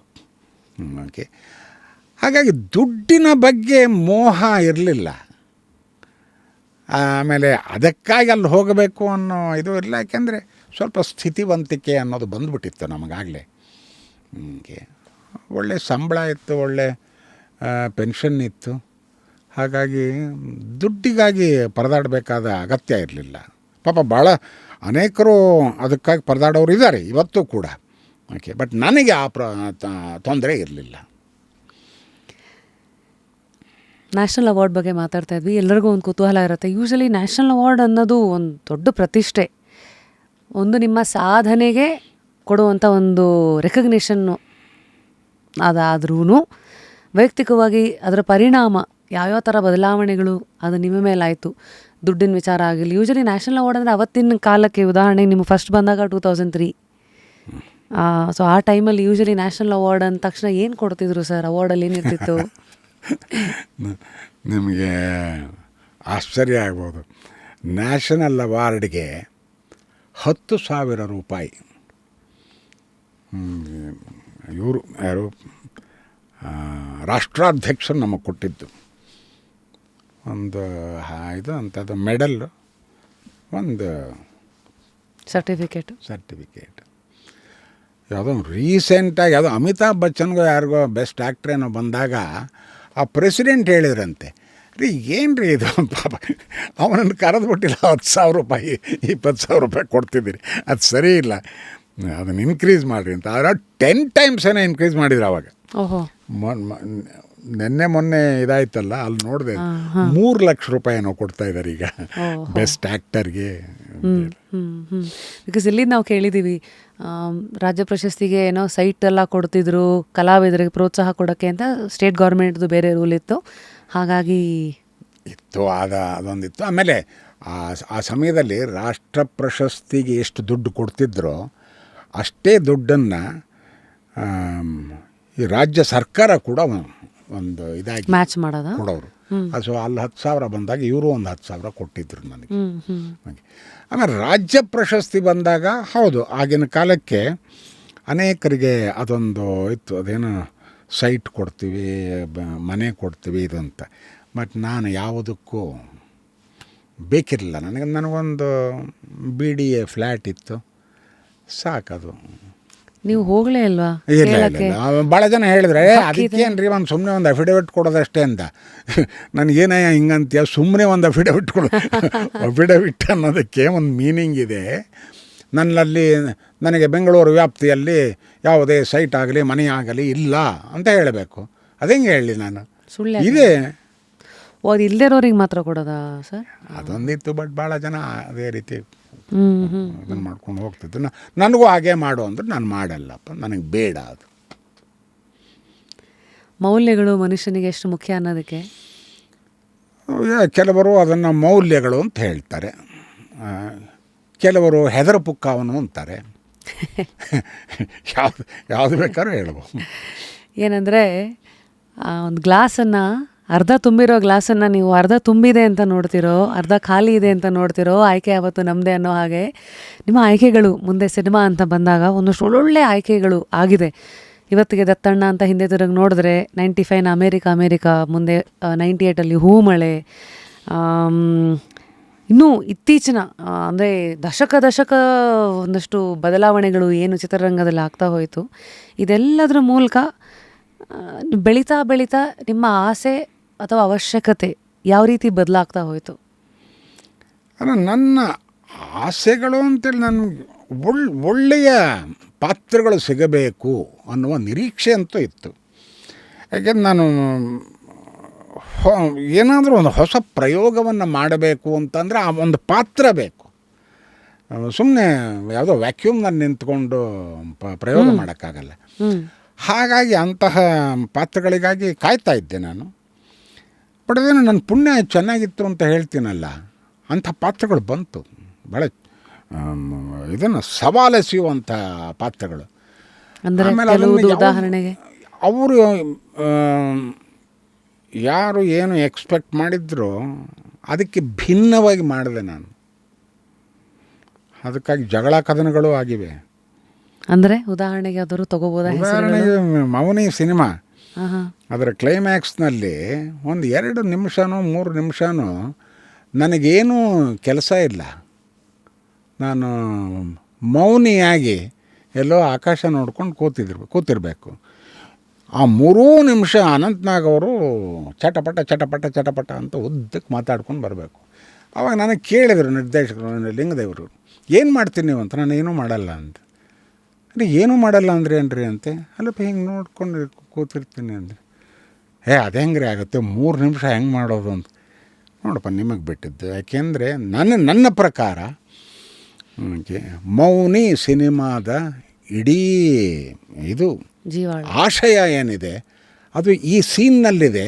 ಈ ಸೀನ್ನಲ್ಲಿ ನಾನು ಮಾಡ್ತಾ ಇರೋ ರೀತಿಯಲ್ಲಿ ಆ ಆಶಯ ಪರಿಪೂರ್ಣವಾಗುತ್ತೆ ಅಂತ ನಾನು ಲೈಟ್ ಹೊರಟೋಗ್ತಾ ಇತ್ತು, 5 ಗಂಟೆ ಆಗೋಗಿತ್ತು. ಇದು ಆಮೇಲೆ ನಮ್ಮ ಎಚ್.ಎಮ್. ರಾಮಚಂದ್ರ ಕ್ಯಾಮ್ರಾಮನ್ ಅವರು ಕೂಡ ನಿರ್ದೇಶಕರನ್ನು ಸಪೋರ್ಟ್ ಮಾಡಿದರು. ಇಲ್ಲ ನೀವು ಏನಾದ್ರು ಮಾಡಬೇಕು ಅಂತ, ನೀವು ಏನಾದ್ರು ಮಾಡಬೇಕು ಅಂದ್ರೆ ಮಾಡ್ತೀನಿ ನಾನು, ಬಟ್ ಅದು ಹಾಳಾಗೋಗುತ್ತೆ ಈ ಪಾತ್ರ ಮತ್ತು ಈ ಸಿನಿಮಾ ನೋಡಿ ಅಂತ. ಆಮೇಲೆ ಅದು ಏನೋ ಯಾವುದೋ ಇದರಿಂದ ಮಾಡಿ ಅದೇನು ಮಾಡ್ತಿರೋ ಮಾಡಿ ಅಂತ. ನೀವು ನಂಬ್ತಿರೋ ಇಲ್ವೋ, ಅದಾದ ಕೆಲವು ವರ್ಷಗಳ ಮೇಲೆ ಒಂದು ಇಂಡೋ ಬವೇರಿಯನ್ ಫಿಲ್ಮ್ ಫೆಸ್ಟಿವಲ್ ಆಯಿತು ಇಲ್ಲಿ. ಆ ಫಿಲ್ಮ್ ಫೆಸ್ಟಿವಲ್ನಲ್ಲಿ ಈ ಸಿನಿಮಾ ನೋಡಿದ ಬವೇರಿಯಾ ಇವರು ಕೂಡ ಇಸ್ ಸಮಥಿಂಗ್ ಅನ್ಬಿಲೀವಬಲ್, ಈ ಪಾತ್ರ ನಮ್ಮನ್ನೆಲ್ಲ ಆವರಿಸ್ಕೊಂಡ್ಬಿಡ್ತು ಅನ್ನೋ ಇದು ಬಂತು. ಆ್ಯಂಡ್ ನನಗೆ ಅದಕ್ಕೆ ಇದು ಅಂಥದ್ದು ಪ್ರಶಸ್ತಿ ಬಂದಿದ್ದು ಕೂಡ ಆ ಸನ್ನಿವೇಶವನ್ನು ಎತ್ತಿ ಹಿಡಿದ ಯಾವುದೋ ಒಂದು FTII ಮಹಿಳೆ ಅವರೇನೋ ಭಾಳ ಹೇಳಿದ್ರಂತ. ಇಲ್ಲ ರೀ, ಆ ಪಾತ್ರವನ್ನು ಆ ರೀತಿ ಕಲ್ಪನೆ ಮಾಡ್ಕೊಂಡು ಮಾಡಿದಾನಲ್ಲ, ಅವನನ್ನು ಹೆಂಗೆ ಬಿಡ್ತೀರಿ ಅಂತ ಅನ್ನೋ ರೀತಿನಲ್ಲಿ. ಆಮೇಲೆ ಇದೆಲ್ಲ ಟ್ರಿಕಲ್ಸ್ ಡೌನ್ ಹೊರಗಡೆ ಏನೇನಾಯಿತು ಅಂತ. ಹಾಗೆ ಆವಾಗ ಗೊತ್ತಾಯಿತು ನಿಮಗೆ ಕೆಲವು ಸತಿ ಪ್ರೆಸೆನ್ಸ್ ಆಫ್ ಮೈಂಡು ಅಥವಾ ಜಡ್ಜ್ಮೆಂಟ್ ಅಲ್ಲ, ಕೆಲವು ಸರಿ ನಟನಿಗೆ ಅನಿಸುತ್ತದು. ಓಕೆ, ಇದಕ್ಕಿಂತ ಭಿನ್ನವಾಗಿ ಇನ್ನೇನು ಮಾಡೋಕ್ಕಾಗಲ್ಲ, this is the right thing ಅಂತ. ಓಕೆ, ಆ ರೀತಿ ಮಾಡಿದ ಅನೇಕ ಜಾಗಗಳಲ್ಲಿ ನಾನು ಗೆದ್ದಿದ್ದೀನಿ, ಸೋಲುಗಳು ಕಡಿಮೆ ಇವೆ. ಆ ಪದ ಚೆನ್ನಾಗಿತ್ತು, ಆ ಲೈನ್ ಚೆನ್ನಾಗಿತ್ತು. ಗೆದ್ದಿದ್ದೀನಿ, ಸೋಲುಗಳು ಕಮ್ಮಿ ಇತ್ತು ಅಂತಂದರೆ ನಾನು ನಿಮ್ಮ ಪದ ಬಳಕೆ ಆಯ್ಕೆಯಲ್ಲಿ ಯಾವಾಗಲೂ ಅದನ್ನು ನೋಡ್ತೀನಿ. ಸ್ಟಾರ್ಟಿಂಗು ಅದೇ ಹೇಳಿದ್ರಿ, ಜೀವನ ಹೇಗೆ ಹೇಳ್ಕೊಂಡು ಹೋಗಿದೆಯೋ ಹಾಗೆ ಇದ್ದೀನಿ, ಜಾಸ್ತಿ ಕಂಪ್ಲೇಂಟ್ ಮಾಡಲ್ಲ ಅಥವಾ ಲೆಸ್ ಕಂಪ್ಲೇಂಟ್ಸ್ ಅಂತ. ಆಲ್ಸೋ ನಿಮ್ಮ ಪದ ಬಳಕೆಯಲ್ಲಿ ಪುಣ್ಯ ಏನೋ ನಾನು ಪಡ್ಕೊಂಬಂದಿದ್ದು ಅಂತ ಇದೆಯೇ ಹೊರತು ಇಲ್ಲಿವರೆಗೂ ಗಾಡ್ಸ್ ಗ್ರೇಸ್, ದೇವರ ದಯೆ ಅನ್ನೋ ಒಂದು ಪದ ಬರಲಿಲ್ಲ. ಯಾಕೆ ಅಂದರೆ ದೇವರು ಅನ್ನೋ ಕಲ್ಪನೆ ಇನ್ನೂ ನನ್ನಲ್ಲಿ ಇಳಿದಿಲ್ಲ ಸಂಪೂರ್ಣವಾಗಿ. ಅಂದರೆ ಹಾಗಂತ ದೇವರು ಇಲ್ಲ ಅಂತಾನೂ ಇದನ್ನು ಮಾಡಿಲ್ಲ, ಅದನ್ನು ನಿರಾಕರಣೆ ಮಾಡಿಲ್ಲ. ಯಾವುದೋ ಕೆಲವು ಸಂದರ್ಭಗಳಲ್ಲಿ ಇನ್ನೇನು ಇಲ್ಲ, ಬೇರೆ ಇದಕ್ಕೆ ಸೊಲ್ಯೂಷನ್ ಇಲ್ಲ ಅಂತ ಅಂದಾಗ ಎಲ್ಲಿಂದಲೋ ಒಂದು ಫ್ಲ್ಯಾಶ್ ಆಗಿ ಒಂದು ಸೊಲ್ಯೂಷನ್ ಬರುತ್ತಲ್ಲ, ಎಲ್ಲಿಂದ ಬಂತದು? ಆವಾಗ ಯಾವಾಗಲೂ ಒಂದು ಆ ಕಡೆ ಹೋಗುತ್ತೆ ಇರಬಹುದು. ಯಾವುದೋ ಅದಕ್ಕೆ ಪ್ರಕೃತಿ ಅಂತಿರೋ ಮನುಷ್ಯನಿಗೆ ಮೀರಿದ ಒಂದು ಶಕ್ತಿ ಅಂತಿರೋ ಏನಂತಿರೋ ಅದೃಷ್ಟ ಏನಾದರೂ ಆಗಲಿ, ಅದೃಷ್ಟ ಅನ್ನೋದ್ರ ಬಗ್ಗೆ ನನಗೆ ಅಷ್ಟೊಂದಿತ್ತು ಸರ್. ಆ ದೃಷ್ಟ ಅಂದರೆ ಕಣ್ಣಿಗೆ ಕಾಣದ್ದು, ಅದೃಷ್ಟ ಆ ಥರ. ಹಾಂ, ಸೊ ಹೀಗಾಗಿ ನಿಮ್ಮ ಅನುಭವಕ್ಕೆ ಬಂದಿರೋ ವಿಚಾರನ ನೀವು ಗ್ರಹಿಸಿ ಅದರದ್ದು ಲೆಕ್ಕ ಹೀಗೆ ಅಂತ ಇಟ್ಟಿರೋದು ಇವತ್ತಿಗೆ ಹೀಗೆ. ಇವತ್ತು ಕೂಡ ಇನ್ನೂ ಸಂಪೂರ್ಣವಾಗಿ ದೇವರು ಅನ್ನೋನಿದ್ದಾನೆ, ಅವನಿಂದಲೇ ಇಡೀ ನನ್ನ ಜೀವನ ನಡೀತಿದೆ ಅವನು ಹೇಳೋಷ್ಟು ಇದಿಲ್ಲ, ಪಕ್ವತೆ ಬಂದಿಲ್ಲ ನನಗೆ. ಆದರೆ ನಮ್ಮ ತಂದೆ ಅವ್ರಿಗಿತ್ತದು. ಅವ್ರು ಹೇಳೋರು, ಅಪ್ಪ ದೇವರು ಅಂತ ಇದಾರ ಕಣೆ, ಎಲ್ಲಿ ಕಾಣ್ತಾನೆ, you surrender yourself then you will realise God ಅಂತ ಹೇಳೋರು ಅವರು. ಅದರ ಅರ್ಥ ಇನ್ನೂ ಕೂಡ ಸಂಪೂರ್ಣವಾಗಿ ನಮ್ಮ ಜೀವನದಲ್ಲಿ ನಾನು ನೋಡೋಕ್ಕಾಗಿಲ್ಲ ನನಗೆ. ಆಗಬಹುದು. ಅದಕ್ಕೆ ಒಂದು ಅಧ್ಯಾತ್ಮದ ಪರಾಕಾಷ್ಠೆಯನ್ನು ತಲುಪಬೇಕು. ಅದು ಅವರು ತಲುಪಿದ್ರು, ನಾನು ಪ್ರಾಬಲಿ ಇನ್ನೂ ತಲುಪಿಲ್ಲ ಅಲ್ಲಿ. ದೇವರು ದಿಂಡ್ರು ವಿಚಾರ ಯೂಶಲಿ ನಮ್ಮ ದೇಶದಲ್ಲಿ ದೇವರಂದರೆ ಯಾಕೆ ಭಯ ಭಕ್ತಿ ಇಲ್ವಾ ಅಂತ ಒಂದು ಹಳೆ ಮಾತು. ಫಸ್ಟು ಭಯ ಬರುತ್ತೆ, ಭಯದಿಂದಲಾದರೂ ಕೆಲವರು ಒಪ್ಕೊಂಡಿರೋದು ಉಂಟು ಕೆಲವರು, ಇನ್ನು ಭಯ ಬಂದ ನಂತರ ಭಕ್ತಿ. ಸೊ ನಿಮ್ಮನ್ನು ನೀವು 82 ನಿಮಗಿವತ್ತು ದತ್ತಣ್ಣ ಇಷ್ಟು ಜೀವನ ನೋಡಿದ್ದೀರಿ, ಆದ್ರೂ ಕೆಲವು ವಿಚಾರಗಳಲ್ಲಿ ಅದು ಕಲುಷಿತ ಆಗಲಿಲ್ಲ, ನನ್ನ ನಿಲುವು ನನ್ನದೇ ಅಂತ ಒಂದು ಸೈಡಿಗೆ ನಿಲ್ಲೋದು ಒಂದು ಕಲೆ ಅಥವಾ ಅದು ಒಂದು ಶಕ್ತಿ. ಅದು ಹೇಗೆ ಮಾಡ್ತಿದ್ದೀರಿ ಅಥವಾ ಯಾಕೆ ಮಾಡ್ತಾಯಿದ್ದೀರಿ ಅಂತ ಪ್ರಶ್ನೆಗಳೆಲ್ಲ ಕೇಳಿದ್ದೀರಾ? ಇಲ್ಲ, ನನಗೆ ನಾನೇ ಅನೇಕ ಸಾರಿ ಪ್ರಶ್ನೆಗಳನ್ನು ಕೇಳ್ಕೊಂಡಿದ್ದೀನಿ. ಬೇರೆಯವ್ರು ನನಗೆ ಕೇಳಿರ್ತಾರೋ ನೀವು ಕೇಳ್ತಿರೋ ಬಿಡ್ತಿರೋ ಅದಕ್ಕೋಸ್ಕರ ಕಾದಿಲ್ಲ ನಾನು. ನನ್ನನ್ನು ನಾನು ದಿನಂಪ್ರತಿ ಪ್ರಶ್ನೆ ಮಾಡ್ಕೋತೀನಿ. ನಾನು ಬೆಳಗಿನಿಂದ ಸಂಜೆವರೆಗೂ ಏನು ಮಾಡಿದೆ ಇವತ್ತು, ಇದರೊಳಗೆ ವ್ಯಾಲ್ಯೂ ಆ್ಯಡೆಡ್ ಪ್ರಾಡಕ್ಟ್ ಯಾವುದು, ಸುಮ್ಮನೆ ಹರಟೆ ಇದರೊಳಗೆ ಕಳೆದು ಹೋದ ವಿಷಯಗಳ್ಯಾವುದು, ಕಾಲ ಹರಣ ಆಗಿದ್ದು, ಇದರ ಬಗ್ಗೆ ನಾನು ಸುದೀರ್ಘವಾಗಿ ಪ್ರತಿ ದಿವಸ ನನ್ನನ್ನು ನಾನು ಪ್ರಶ್ನೆ ಮಾಡ್ಕೋತೀನಿ. Introspection and all of it. ಯಾಕಂದರೆ ಎಸ್, ಆತ್ಮಾವಲೋಕನ ಅಂತಲೇ ಅನ್ಬೇಕು ಅದಕ್ಕೆ. ಹೌದು, ಆತ್ಮಾವಲೋಕನ ಅಂತ ಯಾವಾಗ ಅಂತೀವಿ ಅಂತಂದರೆ ಅದಕ್ಕೆ ನಿಜವಾಗಿಯೂ ಕೊಡಬೇಕಾದ ಮಹತ್ವವನ್ನು ಕೊಟ್ಟಾಗ ಆ ಯೋಚನಾ ಕ್ರಮಕ್ಕೆ ಆತ್ಮಾವಲೋಕನ ಅಂತ ಹೇಳ್ತೀವಿ. ಸಿನಿಮಾ ರಂಗ ಒಂಥರ ಕುದುರೆ, ಒಂದೊಂದು ದಿವಸ ಒಂದೊಂದು ಓಡ್ತಾ ಇರುತ್ತೆ. ಕೆಲವ್ರಿಗೆ ಸಡನ್ ಫೇಮ್ ಬರುತ್ತೆ, ಕೆಲವರು ಎಲ್ಲೋ ಇದ್ದವ್ರು ಎಲ್ಲೋ ಹೋಗ್ತಾರೆ. ಸೊ ಈ ಥರ ಸುಮಾರು ಒಂದು 3-4 ದಶಕಗಳು ನೀವೇನು ನೋಡ್ತಾ ಬಂದಿದ್ದೀರಾ. ಇತ್ತೀಚೆಗೆ ಆಗ್ತಾ ಇರೋ ಒಂದಷ್ಟು ಬದಲಾವಣೆ, ಈಗ ಉದಾಹರಣೆಗೆ ಒಂದು ರಾಮಶ್ಯಾಮ ಭಾಮನೂ ನೀವೇ ನೋಡಿರೋದು, ಅಮೇರಿಕಾನೂ ನೀವೇ ನೋಡಿದ್ದು, ಅಥವಾ ಇತ್ತೀಚಿನ ರಾಜಕುಮಾರನೂ ನೋಡಿದ್ದೀರಾ, ಅಥವಾ ಲೇಟೆಸ್ಟ್ ನಾತಿಚರಾಮಿ ತರಹದ ಒಂದಷ್ಟು ಸಿನಿಮಾಗಳೆಲ್ಲ ಎಕ್ಸ್ಪೆರಿಮೆಂಟ್ಸು. ಇವೆಲ್ಲ ನೋಡಿದಾಗ ಈ ಸಿನಿಮಾ ನಟನೆ ಆ್ಯಂಡ್ ಅದ್ರ ಮೂಲಕ ಸಿಗೋ ಸ್ಟಾರ್ಡಮ್, ನಿಮಗೆ ಸ್ಟಾರ್ಡಮ್ ಅಂದರೆ ಏನು, how has stardom affected you, ಅಥವಾ ಅದನ್ನು ನೀವು ಹೆಂಗೆ ಅಳೆದಿದ್ದೀರಿ ದತ್ತಣ್ಣ? ಪೋಷಕ ಪಾತ್ರಗಳಿಗೆ ಮಾನ್ಯತೆ ಇದೆ, ಜನಸಮ್ಮತಿ ಇದೆ, ಜನಾನುರಾಗ ಇದೆ, ಓಕೆ, ಗುರುತಿಸ್ತಾರೆ. ಆದರೆ ಸ್ಟಾರ್ಡಮ್ ಇರಲ್ಲ. ಸ್ಟಾರ್ಡಮ್ ಇರೋದು ಈ ಹೀರೋ ಅನ್ನೋನಿಗೆ ಮಾತ್ರ. ಅದು ನಮ್ಮ ಸಿನಿಮಾ ರಂಗ, ನಮ್ಮ ಕನ್ನಡ ಒಂದೇ ಅಲ್ಲ, ಕನ್ನಡ, ತೆಲುಗು, ತಮಿಳು, ಹಾಲಿವುಡ್, ಎಲ್ಲೇ ಹೋದರೂ ಕೂಡ ಆ ಲೀಡ್ ರೋಲ್ ಅಂತ ಏನಿದೆಯಲ್ಲ, ಆ ಲೀಡ್ ರೋಲ್ ಅಂತಲೂ ಹೇಳಲ್ಲ ನಾನು, ಹೀರೋ ಅಂತಲೇ ಹೇಳಬೇಕು. ಯಾಕೆಂದರೆ ಮೌನಿನಲ್ಲಿ ಲೀಡ್ ರೋಲ್ ನಾನು, ಅದಕ್ಕೆ ಹೀರೋ ಅನ್ನೋ ಇದನ್ನು ಅಂಟಿಸಲ್ಲ. ಓಕೆ, ಅದು ಪೋಷಕ ಪಾತ್ರ ಅಂತಲೇ ಇದನ್ನು ಮಾಡ್ತಾರೆ. ಸೊ ಆ ರೀತಿಯ ಇದು ಜನಪ್ರೀತಿ ಸಿಗೋದು ಒಬ್ಬ ಹೀರೋಗೆ. ಪೋಷಕ ನಟನಿಗೆ ಆ ಒಂದು ಇದು ದಕ್ಕಿಲ್ಲ ಇದುವರೆಗೂ ಯಾರಿಗೂ. ಒಂದಷ್ಟು ದಕ್ಕಿದ್ದು ಅಂದರೆ ನಮ್ಮ KS ಅಶ್ವಥ್ ಅವ್ರಿಗೆ. ಓಕೆ, ಅವ್ರನ್ನ ಪ್ಯಾರಲಲ್ಲಾಗಿ ನೋಡ್ತಾ ಇದ್ದರು. ಒಬ್ಬ ನಾಗರಹಾವನಲ್ಲಿ ವಿಷ್ಣುವರ್ಧನ್ ಹೀರೋ ಇದ್ದರೂ ಕೂಡ ಚಾಮಯ್ಯ ಮೇಷ್ಟ್ರು ಆಲ್ಸೋ ಅಷ್ಟೇ ಪವರ್ಫುಲ್. ಇನ್ನೊಂದು ಪಾತ್ರ ನಾನು ಜ್ಞಾಪಿಸ್ಕೋಬೇಕು ಅಂತಂದರೆ BR ಪಂತುಲು ಅವ್ರದ್ದು, ಯಾವುದದು, ಮೊನ್ನೆ ಬಾಗ್ಬಾನ್ ಅಂತ ಸಿನಿಮಾ ಮಾಡಿದ್ರಲ್ಲ ಹಿಂದಿ ಒಳಗೆ, ಸ್ಕೂಲ್ ಮಾಸ್ಟರ್. ಅದು ನನ್ನ ಮೇಲೆ ಭಾಳ ಪ್ರಭಾವ ಬೀರಿದಂಥ, ಅದರೊಳಗೆ BR ಪಂತುಲು ಅವರೇ ಮಾಡಿರೋದು ಲೀಡ್ ಪಾತ್ರ. ಆದರೆ ಅದಕ್ಕೆ ಲೀಡ್ ಹೀರೋ ಅಂತ ಅನ್ನಲಿಲ್ಲ, ಅವ್ರಿಗೊಂದು ಅಲ್ಲೂ ಪೋಷಕ ನಟರೆ. ಬಟ್ ಆ ಗೌರವವನ್ನು ಸಂಪಾದಿಸ್ಕೊಂಡಿದ್ರು ಅವರು ಆಗಲಿ, KS ಅಶ್ವಥ್ ಆಗಲಿ, ಮೆಚ್ಕೋಬೇಕಾದದ್ದು. ಸೊ ಹೀಗೆ ಕಾಲಕ್ಕೂ ಬಹುಶಃ ಒಂದು ಕಾಲದಲ್ಲಿ ಡೈರೆಕ್ಟರ್ಸ್ಗಳೇ ಬಿಗ್ ಹೀರೋಸ್. ಡೈರೆಕ್ಟ್ರ್ ಸಿನಿಮಾ ಅಂದರೆ ಜನ ಈಗ ಪುಟ್ಟಣ್ಣ ಸರ್, ಈಗ ಉದಾಹರಣೆಗೆ ಇನ್ಫ್ಯಾಕ್ಟ್ ಮೈಸೂರು ಮಲ್ಲಿಗೆನೇ ತೊಗೊಳ್ಳೋಣ, ಅದಕ್ಕೂ ಅದರದೇ ಆದಂಥ ಒಂದು ಶಕ್ತಿ ಇತ್ತು. ಸೊ ಆ ಕರ್ವನ್ನು ನೋಡಿದ್ದೀರಾ, ಡೈರೆಕ್ಟರ್ಸ್ಗಳೇ ಹೀರೋ ಆಗಿದ್ದು, ಆಮೇಲೆ ಹೀರೋಗಳೇ ಹೀರೋ ಆಗಿದ್ದು. ಇವತ್ತು ಕೆಲವು ಸತಿ ಯಾರು ಏನಿದ್ರೂ larger than all these two elements. ಈಗ ಉದಾಹರಣೆ ಕಲ್ಕಿ ಥರ ಸಿನಿಮಾ, ಬಾಹುಬಲಿ, ಜನ ಥಿಯೇಟ್ರಿಗೆ ಬರಬೇಕಂದ್ರೆ ಸಾಮಾನ್ಯವಾಗಿ ಮೀರಿದ್ದು ಯಾವುದೋ ಒಂದು ಎಕ್ಸ್ಪೀರಿಯನ್ಸ್ ಡ್ರಿವನ್ ಸಿನಿಮಾಸ್ ಇವತ್ತು. ಪ್ಲಸ್ ಈಗ ಮುಂದೆ ಆರ್ಟಿಫಿಷಿಯಲ್ ಇಂಟೆಲಿಜೆನ್ಸ್ ಬಂದಮೇಲೆ ಗೊತ್ತಿಲ್ಲ ಇನ್ನು ಹೆಂಗೆ ಹೋಗುತ್ತೋ.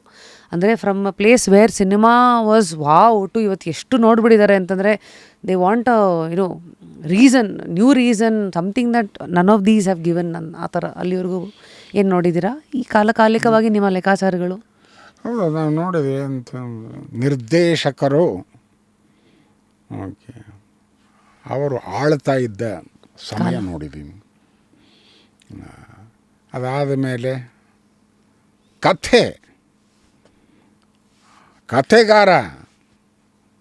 ಒಂದು ಉದಾಹರಣೆ ಕೊಡ್ಬೋದಾ? ನಿರ್ದೇಶಕರು ಎಲ್ಲ ಕ್ಯಾಟಗರೀಸ್ಗೂ ನಿಮ್ಮ ಈಗ ಪುಟ್ಟಣ್ಣ ಕಣಗಾಲ್ ಅವರು ನಿರ್ದೇಶಕರು ಆಗಿ ಬಹಳ ದೊಡ್ಡ ಹೆಸರು ಪಡ್ಕೊಂಡು, ಆದರೆ ಅವರು ನಿಂತ ನೆಲೆ ಕಥೆಯಿಂದಾಗಿ ಅಂಥ ಒಳ್ಳೊಳ್ಳೆ ಕಥೆಗಳನ್ನು ಆಯ್ಕೆ ಮಾಡಿಕೊಂಡವರು. ಬೆಳ್ಳಿ ಮೋಡ, ನಾಗರ ಹಾವು, ಶರಪಂಜರ. ಹಿ ಕ್ರಿಯೇಟೆಡ್ ಸ್ಟಾರ್ಸ್. ಅದು ಬಹಳ ಮುಖ್ಯ. ಅದು ಆಮೇಲೆ ಯಾವುದೋ ಒಂದು ಕಾಲಕ್ಕೆ ಇದು ಸಿನಿಮಾ ಕಲೆ ಅನ್ನೋದಕ್ಕಿಂತ ಹೆಚ್ಚಾಗಿ ಅದು ಉದ್ಯಮ, ಅದು ದುಡಿಮೆ ಅಂತ ಯಾವಾಗ ಒಂದು ಕಾಲಕ್ಕೆ ಬಂತದು, ಆವಾಗ ಈ ಹೀರೋ ಇಮೇಜ್ ಇದೆಯಲ್ಲ ಅದು ಬಹಳ ಮುಖ್ಯವಾಗುತ್ತೆ. ಅವನೇ ಜನರನ್ನು ಥಿಯೇಟ್ರಿಗೆ ಎಳೆಯೋನು ಅನ್ನೋ ಒಂದು ಕಲ್ಪನೆ ಬಂದು, ಅದು ಅಲ್ಲಿ ಅಷ್ಟಕ್ಕೆ ಸೀಮಿತವಾಗಿದ್ದರೆ ಭಾಳ ಚೆನ್ನಾಗಿರ್ತಿತ್ತೇನೋ. ಅದು ಮಿತಿ ಮೀರ್ತು. ಅಂದರೆ ನಿರ್ದೇಶಕನಿಗೆ ಸಿಗಬೇಕಾದಂತಹ ಒಂದು ಜಾಗ ಇತ್ತಲ್ಲ, ಅದಾಗಲಿ ಒಬ್ಬ ಬರೆಯೋನಿದಾನಲ್ಲ ಆ ಲೇಖಕ, ಅವನಿಗೆ ಸಿಗಬೇಕಾದ ಜಾಗ ಆಗಲಿ, ಅದು ಸ್ವಲ್ಪ ಕೆಳಗೆ ಹೋಯಿತು. ಯಾರೋ ಮಾಡೋದನ್ನ ಯಾರೋ ಮಾಡ್ತಾ ಇದ್ದಾರೆ ಇವತ್ತು. ಕಂಟ್ರೋಲ್, ಇಂಟರ್ಫಿಯರೆನ್ಸು ಇವೆಲ್ಲವೂ ಬದಲಾದಂಥ ಒಂದಷ್ಟು ಅವರು ಒಳ್ಳೆ ಕೆಲಸ ಮಾಡ್ತಿದ್ರು ಕೂಡ ಅವರೂ ಕೂಡ ಹೀರೋಗೆ ಸೊಪ್ಪು ಹಾಕಬೇಕಾದ ಒಂದು ಅನಿವಾರ್ಯ ಪರಿಸ್ಥಿತಿ ಬಂದ್ಬಿಡ್ತು. ಓಕೆ, ಅದರಿಂದಾಗಿ ಉದ್ಯಮ ಬಹಳ ದೊಡ್ಡದಾಗಿ ಬೆಳೀತು. ಓಕೆ, 1 ಲಕ್ಷ 2 ಲಕ್ಷದಲ್ಲಿ 4 ಲಕ್ಷದಲ್ಲಿ ಮಾಡ್ತಿದ್ದ ಸಿನಿಮಾಗಳು ಇವತ್ತು ಒಂದು ಕಲ್ಕಿ ಅನ್ನೋ ಸಿನಿಮಾ ಅಂದರೆ 600 ಕೋಟಿ ರೂಪಾಯಿ ವೆಚ್ಚದಲ್ಲಿ ಒಂದು ಸಿನಿಮಾ ಮಾಡ್ತು. ಆದರೆ ಆ 600 ಕೋಟಿ ವೆಚ್ಚ ಮಾಡಿದ್ದು ತಪ್ಪೇನಾಗಲಿಲ್ಲ, ಯಾಕೆಂದರೆ 2,500 ಕೋಟಿ ದುಡೀತು. ನಮ್ಮ ಇದರೊಳಗೆ KGF 1, 2 ಸಾವಿರಾರು ಕೋಟಿ ದುಡೀತು. ಕಾಂತಾರದ ವಿಶೇಷತೆ ಏನಪ್ಪ ಅಂತ ಅಂದರೆ ಅದು ಒಂದು ಆರ್ಟಿಸ್ಟಿಕ್ ಸಿನಿಮಾನೂ ಆಗಿತ್ತು. ಹಾಗೇ ಅದು ಉದ್ಯಮದಲ್ಲಿ ಬಹಳ ದೊಡ್ಡ ಹೆಸರನ್ನು ಪಡ್ಕೊಳ್ತು. ಓಕೆ, ತನ್ನ ಗಳಿಕೆಯಿಂದಾಗಿ. ಆ ಥರ ಆಗೋದು ಬಹಳ ಪ್ರತಿ ದಿವಸ ಆಗಲ್ಲ ಅದು. ಯಾವುದೋ ಒಂದು ಎಸ್, ಪರಮಾತ್ಮ. ಅಲ್ಲಿ ತಗೊಳ್ಳೋಣ. ನಿಮ್ಮ ಮತ್ತು ಅಪ್ಪು ಸರ್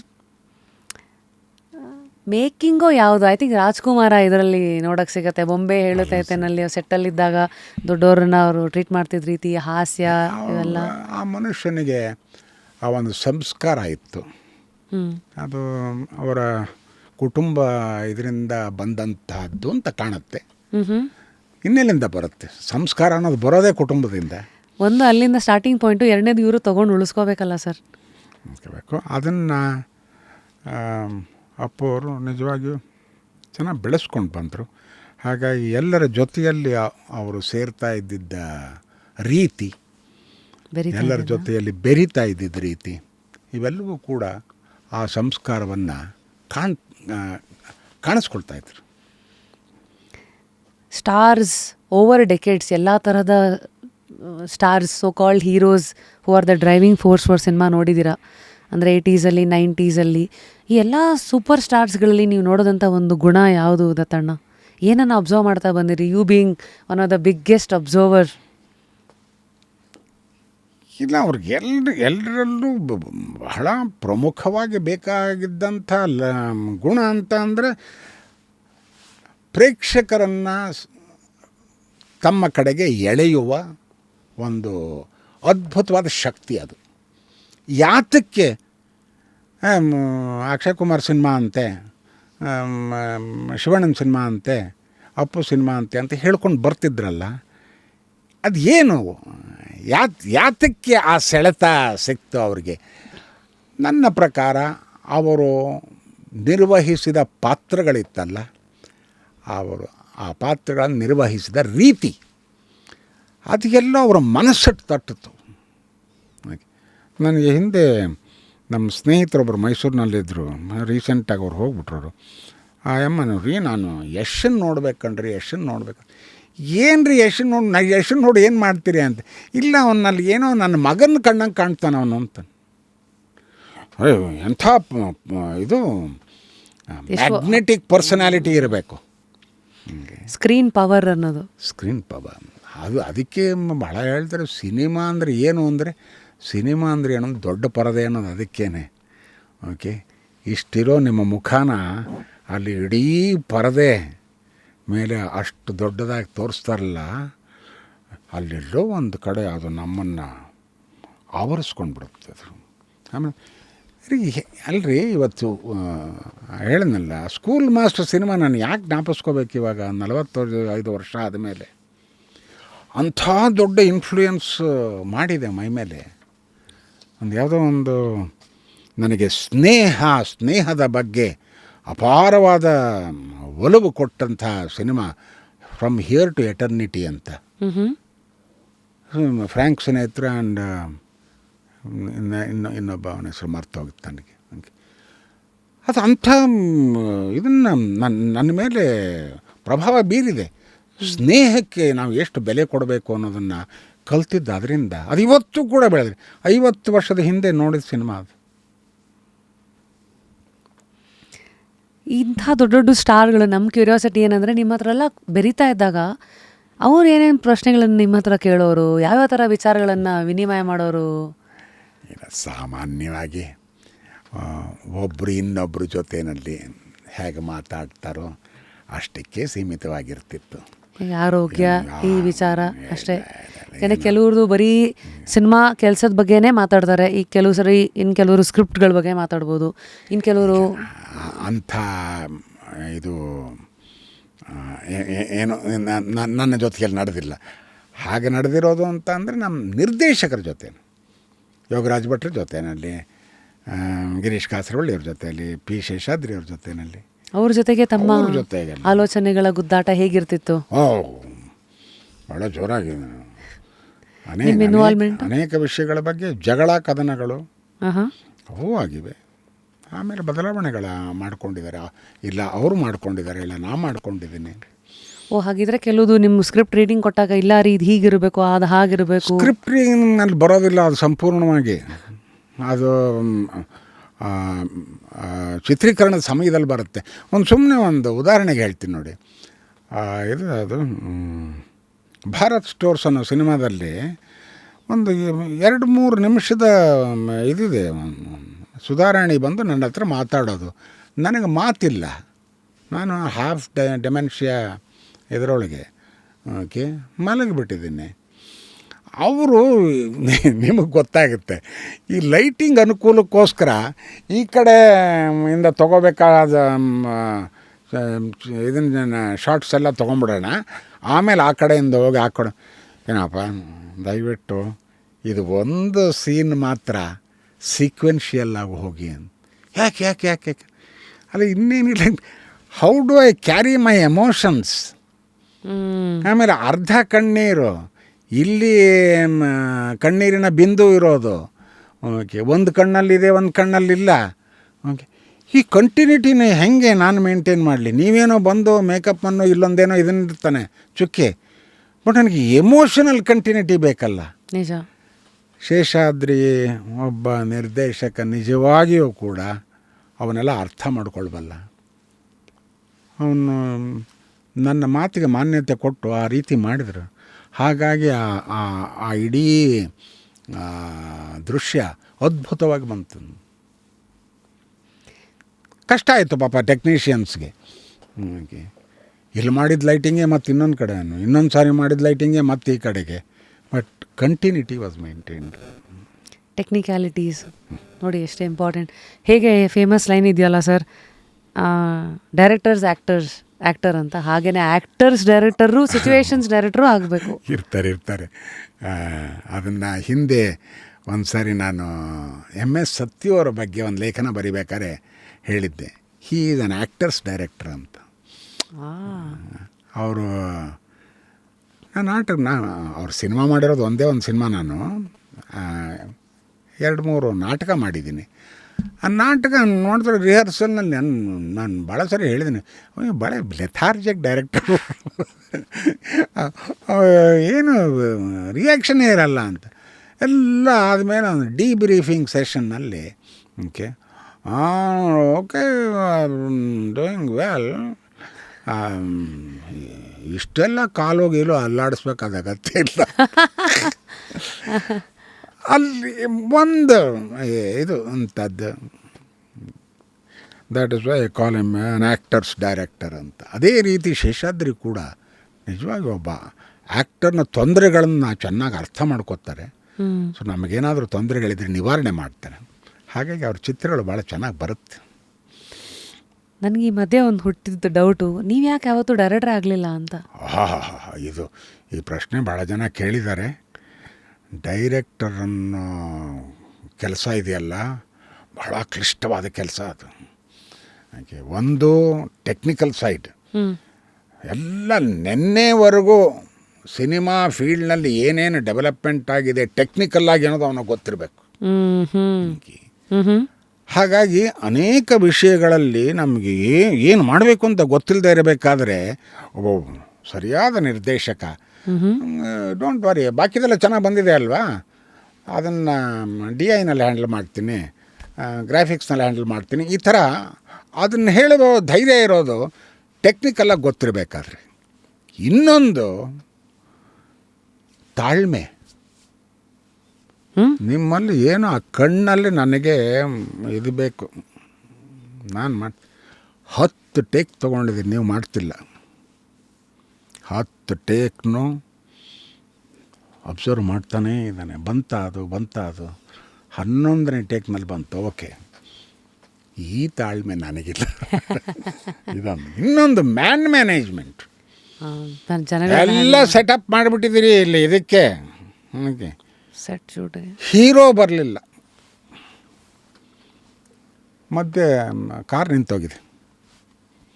ಇವಾಗ ಏನು ಬರೋ ತನಕ ಒಂದು ಇಡೀ ಹಾಫ್ ಡೇ ಇದನ್ನು ಶೂಟಿಂಗ್ ಕ್ಯಾನ್ಸಲ್ ಮಾಡ್ತೀರಾ, ಅಥವಾ ಆಲ್ಟರ್ನೇಟ್ ಇದನ್ನು ತಕ್ಷಣಕ್ಕೊಂದು ಆಲ್ಟರ್ನೇಟ್ ಇದನ್ನು ಮಾಡಿ ಟೈಮ್ ವೇಸ್ಟ್ ಮಾಡ್ದಂಗೆ ಅದನ್ನು ಮಾಡಿ ಆಮೇಲೆ ಅವ್ರು ಬಂದ ಮೇಲೆ ಆ ಹಿಂದಕ್ಕೆ ಹೋಗಿ ಕಂಟಿನ್ಯೂ ಮಾಡೋದಿದೆಯಲ್ಲ, ಈ ಜಾಣ್ಮೆ, ಓಕೆ, ಮ್ಯಾನೇಜ್ಮೆಂಟ್ ಬಹಳ ಮುಖ್ಯವಾಗಿ, ಭಾಳ ಇವಿಷ್ಟು ಇರಬೇಕು ಒಬ್ಬ ನಿರ್ದೇಶಕನ. ಇದು ಯಾವುದೂ ನನ್ನ ಹತ್ರ ಇಲ್ಲ. ಅಥವಾ ಮೇ ಬಿ ಇದು ಹೆಚ್ಚು ನಿಮ್ಮನ್ನು ಸೆಳೆದಿಲ್ಲ, ಈ ಎಲ್ಲ ಇದನ್ನೆಲ್ಲ ಯಾರು ದಾಟಿ ಹೋಗ್ತಾರೆ, ಬೇಡ. ಆಮೇಲೆ ನನ್ನ ಕ್ಷೇತ್ರದಲ್ಲಿ, ನಟನೆಯ ಕ್ಷೇತ್ರದಲ್ಲಿ ಮಾಡಬೇಕಾದ ಕೆಲಸಗಳು ಅನೇಕವಿವೆ, ಇನ್ನೂ ಮಾಡಿಲ್ಲ ಪೂರ್ತಿ. ಅಂದರೆ ಅಲ್ಲ, ಅದಕ್ಕೆ ಅವಕಾಶಗಳು ಸಿಗಬೇಕು.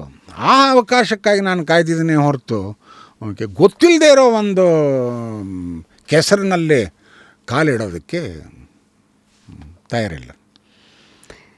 ಈ ಮಧ್ಯದಲ್ಲಿ ಒಂದು ಫೇಸ್ ಆಫ್ ಚಿತ್ರರಂಗ ಏನಿವತ್ತು ನಾವು ನೋಡ್ತಾ ಇದ್ದೀವಿ, ಡೈಲಾಗ್ಸ್ಗಳ ಮೂಲಕನೇ ಇಡೀ ಸಿನಿಮಾನ ನಿಲ್ಲಿಸೋದು. ಅದು ಯಾವ ಮೀನಿಂಗ್ ಬೇಕಾದ್ರೆ ಆಗ್ಬೋದು. ಒಂದು ಸ್ವಲ್ಪ ಹಾಸ್ಯ, ತಿಳಿ ಹಾಸ್ಯ, ಪೋಲಿ ಹಾಸ್ಯ, ಈ ತರಹದ ಒಂದು ಇದು. ಅಂದರೆ ನಿಮ್ಮ ಇಡೀ ಒಂದು ಫಿಲ್ಮೋಗ್ರಫಿ ಅಂತ ನೋಡಿದಾಗ ಸಡನ್ನಾಗಿ ಒಂದು ಸೆಪ್ರೇಟಾಗಿ ನಿಲ್ಲುವಂಥ ಒಂದು ಸಿನಿಮಾ ಇಸ್ ನೀರು ದೋಸೆ. ಸೊ ದತ್ತಣ್ಣ, ನಿಮ್ಮನ್ನು ಯಾರೋ ಒಬ್ಬರು ಈ ಪಾತ್ರಕ್ಕೆ ನೀವೇ ಬೇಕು ಅಂತ ಬಂದಾಗ ಅವರ ಲೆಕ್ಕಾಚಾರಗಳು ನಿಮಗೆ ಇಂಡೈರೆಕ್ಟಾಗಿ ಕಾಣಿಸ್ತಾ ಇರುತ್ತೆ, ಬಟ್ ನೀವು ಒಂದು ರಿಸ್ಕ್ಗಳನ್ನು ತೊಗೊತೀರ. ಅಲ್ಲಿವರೆಗೂ ನಿಮ್ಮ ಇಮೇಜ್ ಒಂಥರ ಇರುತ್ತೆ, ಅದಾದಮೇಲೆ ಮತ್ತು ಇದೇನು ನನಗೆ ಮಾಡಬಲ್ಲದ್ದು ಅಂತ ಈ ಲೆಕ್ಕಾಚಾರಗಳ ಮಧ್ಯ ಈ ನೀರು ದೋಸೆ ತವ ಮೇಲೆ ಬಂದಿದ್ದು ಹೇಗೆ? ಇದು ಬಹಳ ಜನ ಕೇಳಿದ ಪ್ರಶ್ನೆ ಇದು. ನನಗೆ ಸ್ಕ್ರಿಪ್ಟ್ ಓದಬೇಕಾದ್ರೆ ಅದನ್ನು ಪಾತ್ರವಾಗಿ ಅಷ್ಟೇ ನನಗೆ ಕಂಡಿದ್ದೇ ಹೊರತು ಆ ಮಾತುಗಳಾಗಲಿ, ಆ ಸನ್ನಿವೇಶಗಳಾಗಲಿ, ಅಥವಾ ಇಡೀ ಸಿನಿಮಾದ ಆಶಯ ಆಗಲಿ, ಅದ್ಯಾವುದು ನನಗೆ ಇದಾಗಲಿಲ್ಲ, ಅಫೆಕ್ಟ್ ಮಾಡಲಿಲ್ಲ. ಓಕೆ, ಆ ಪಾತ್ರ ಅಷ್ಟು ಎಂಥ ಬ್ಯೂಟಿಫುಲ್ ಪಾತ್ರ ಅದು. ಮುದುಕ, ಓಕೆ, ಅವನಿಗೆ ಸಾಥಿ ಒಬ್ಬ ಯುವಕ, ಅವರಿಬ್ಬರ ಮಧ್ಯೆ ನಡೆಯುವ ಮಾತುಕತೆಗಳು, ಓಕೆ, ಆಮೇಲೆ ಇವನ ಜೀವನ ದರ್ಶನ, ಅವನ ಜೀವನ ದರ್ಶನ. ಅವನೊಬ್ಬ ಹುಡುಗಿಗಾಗಿ ಕಾಯ್ತಾ ಇದ್ದಾನೆ, ಓಕೆ, ಇವನು ಎಲ್ಲವನ್ನೂ ಕಳ್ಕೊಂಡು ನೋಡಿ ಎಕ್ಸ್ಟ್ರೀಮ್ಸ್ ಆಫ್ ಲೈಫ್. ಅಲ್ಲ, ಇಂಥ ಪಾತ್ರ ಸಿಕ್ಕಿದೆಯಲ್ಲ, ಈ ಪಾತ್ರಕ್ಕೆ ಏನು ಪೋಷಣೆ ಮಾಡಬೇಕು ಅನ್ನೋದನ್ನು ಯೋಚನೆ ಮಾಡಬೇಕಾ ನಾನು? ಇಲ್ಲ ಅದೇನೋ ಆ ಡೈಲಾಗ್ ಹಂಗಿದೆ, ಈ ಡೈಲಾಗ್ ಹೆಂಗಿದೆ ಅಂತ್ರಿ ತಗೊಳ್ಳೋವ್ರ ದೃಷ್ಟಿ ರೀ. ನೀವು ಸಾಹಿತ್ಯಕ್ಕೆ ಹೋಗ್ರಿ ರೀ. ಓಕೆ, ನವೋದಯ ಆಯಿತು, ನವ್ಯ ಆಯಿತು, ಪ್ರಗತಿಶೀಲ ಪಂಥ ಅಂತ ಬಂತು, ಬಂಡಾಯ ಬಂತು. ಅದು ನಿಂತ ನೀರಲ್ಲ, ಬೆಳೀತಾ ಇರುತ್ತೆ. ನಮ್ಮ ಇದು ಅಂಥದ್ದು ಜೀವನ ಹೆಂಗೆ ಹೋಗ್ತಿದೆ, ಸಮಾಜ ಹೆಂಗೆ ಬೆಳೀತಾ ಇದೆ ಅಂತ. ಅನಾಕ್ರು ಅವರು ಶನಿ ಸಂತಾನ ಅಂತ ಒಂದು ಇದನ್ನು ನಾವೆಲ್ ಬರೆದ್ರು. ಅವ್ರಿಗೂ ಬೈದರು, ಏನು ರೀ ಇವರು ವಿಜಯನಗರ ಸಾಮ್ರಾಜ್ಯದ ಬಗ್ಗೆ ಅದ್ಭುತವಾದ ಇದನ್ನು ಬರೆದವರು ಇದ್ದಕ್ಕಿದ್ದಂಗೆ ಶನಿ ಸಂತಾನ, ಇದು ಸೂಳೆ ಸನ್ಯಾಸಿ, ಈ ಥರದ್ದೆಲ್ಲ ಸಿನಿಮಾಗಳು ಅಂಥದ್ದು ಕಾದಂಬರಿಗಳು ಅಂತ. ಅವರು ಅದಕ್ಕೆ ಒಂದು ದೊಡ್ಡ ಆರ್ಟಿಕಲ್ಲೇ ಬರೆದು ಬಿಟ್ರು. ಓಕೆ, ಪ್ರಗತಿಶೀಲ ಪಂಥ ಈ ಸಮಯದಲ್ಲಿ ಇದನ್ನು ಬರೆಯಬೇಕಾದ ಅಗತ್ಯ ಇದೆ ಅಂತ. ಅದೇ ರೀತಿ ಇಲ್ಲೂ ಕೂಡ ಯಾವುದೋ ಒಂದು ಬೆಳವಣಿಗೆ ಅದು ಇದರೊಳಗೆ. ಆಮೇಲೆ ಹೆಚ್ಚಿಗೆ ದಿವಸ ಅದು ನಿಲ್ಲಲಿಲ್ಲ, ಅದು ಮುಂದುವರಿಬೇಕಲ್ಲ, ಮತ್ತು ಮುಂದಕ್ಕೆ ಹೋಯ್ತು. ಕಾಲಚಕ್ರ. ಬಂಡಾಯ ಆಯಿತು, ದಲಿತ ಸಾಹಿತ್ಯ ಆಯಿತು, ಇನ್ಯಾವುದೋ ಆಯಿತು. ಹಾಗೇನೆ ಇಲ್ಲೂ ಕೂಡ ಈ ನೀರು ದೋಸೆ ತರಹದ ಸಿನಿಮಾಗಳು ಅಲ್ಲಿಗೆ ಅದಕ್ಕೆ ಸೀಮಿತವಾಯಿತು, ಅದಕ್ಕಿಂತ ಮುಂದೆ ಏನು ಹೋಗಿಲ್ಲ. ಅದಾದಮೇಲೆ ನನಗೆ 3-4 ಆ ಥರದ ಸಿನಿಮಾಗಳು ಹೇಳ್ತೀನಿ ಕೇಳಿ. ಅವ್ರು ಯಾರೋ ಒಬ್ಬರು ಬಂದು, ನೀವು ಈ ಪಾತ್ರ ಮಾಡಬೇಕು ಅಂತ ಭಾಳ ನಿಮ್ಮ ಇದನ್ನು ಭಾಳ ಮೆಚ್ಕೊಂಡಿದ್ದೀನಿ ಇದರೊಳಗೆ ಅಂತ. ಹೌದು, ನೀವು ಮೆಚ್ಕೊಳ್ಳೇಬೇಕಾದ್ದು. ಯಾಕೆ ಇಲ್ಲದಿದ್ರೆ ನನಗೆ ಯಾವುದಾದ್ರೂ ಫಿಲ್ಮ್ ಫೇರ್ನಲ್ಲೋ ಸಿನಿಮಾಗೋ ಅದನ್ನು ನಾಮಿನೇಷನ್ ಮಾಡ್ತಿದ್ರೆ ನನಗೆ ಬರಲಿಲ್ಲ, ಅದು ಬೇರೆ ವಿಷಯ. ಅದು ನಾಮಿನೇಟ್ ಆಯ್ತದು ಪರ್ಫಾರ್ಮೆನ್ಸ್ಗೆ. ಅದಾಯಿತು. ಅವ್ರು ಕೇಳಿದ್ವಿ ಏನು ಸಿನಿಮಾ ಅಂತ. ಅವ್ರು ಯಾವುದೋ ಒಂದು ಇದನ್ನು ಹೇಳಿದ್ರಪ್ಪ. ನಾನು ಇಲ್ಲ, ನಾನು ಮಾಡಲ್ಲ. ಯಾಕೆ ಅಂದರು, ನಿಮ್ಮ ಟೈಟ್ಲ್ ಸರಿಯಾಗಿಲ್ಲ. ಓಹೋ, ಯಾಕೆ ಸರ್ ಹಿಂಗೆ ಅಂತೀರ?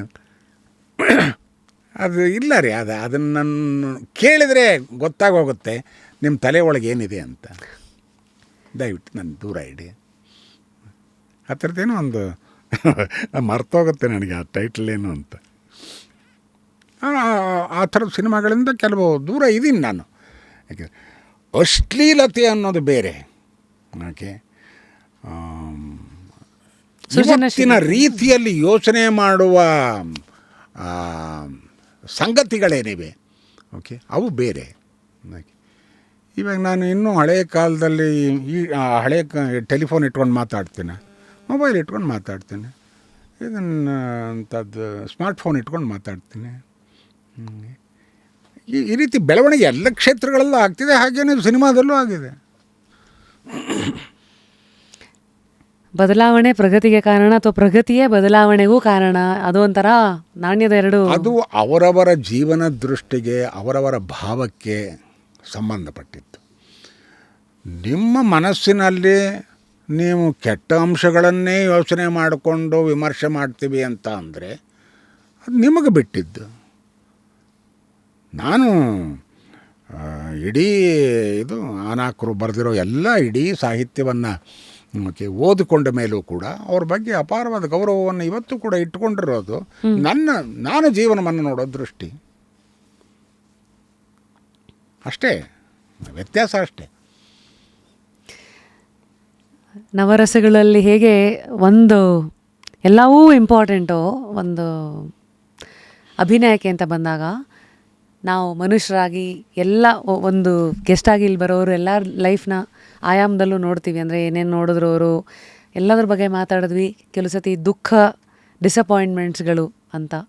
ಸೊ ದತ್ತಣ್ಣ, ನಿಮ್ಮ ಲೈಫಲ್ಲಿ ನೋವುಗಳಿಗೆ ನೀವು ತೋರಿಸಿರೋ ಜಾಗ ಅಥವಾ ನೋವುಗಳನ್ನು ಅಥವಾ ಏನೋ ಡಿಸಪಾಯಿಂಟ್ಮೆಂಟ್ಸನ್ನು ಎದುರಿಸ್ಕೊಂಡು ಬಂದಿರೋ ರೀತಿ ಹೇಗೆ, ಯಾವ್ಯಾವ ಫೇಸಲ್ಲಿ ಇದೆಲ್ಲದರ ಒಂದು ಪರಿಚಯ ಆಯಿತು?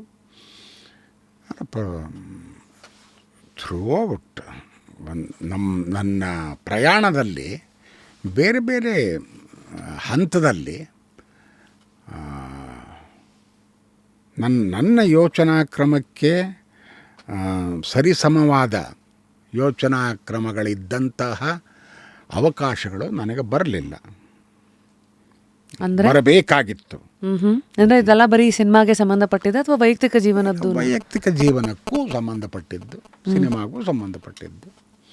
ಓಕೆ, ಅದು ಒಂದು ಡಿಸಪಾಯಿಂಟ್ಮೆಂಟ್ ಅಂದರೆ ಡಿಸಪಾಯಿಂಟ್ಮೆಂಟು, ಅಥವಾ ಅದು ಭ್ರಮನಿರಸನ ಅಂತ ಅಂದ್ಕೊಳ್ಳೋದಾದರೆ ಅದನ್ನೂ ಇಟ್ಕೋಬಹುದು.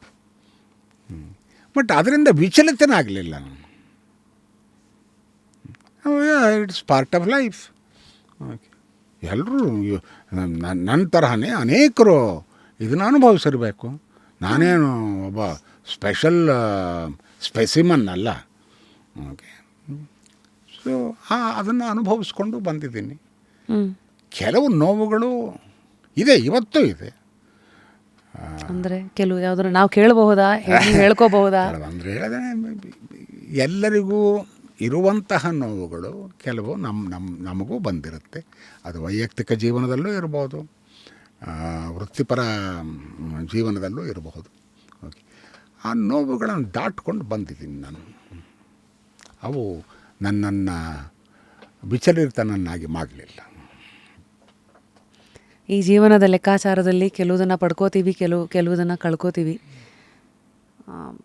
ಪಡ್ಕೊಂಡಿದ್ದು ಹೆಚ್ಚು ಜ್ಞಾಪಕ ಇಟ್ಕೊಂಡ್ರೆ ಅದರಲ್ಲೂ ನಮ್ಮ ವ್ಯಕ್ತಿತ್ವ ಹೆಚ್ಚು ಕಾಣ್ತಾ ಇರುತ್ತೆ. ಕಳ್ಕೊಂಡಿದ್ದು ಅಂತ ಬಂದಾಗ ಹಣ ಇರ್ಬೋದು ಅಥವಾ ಜನಗಳು.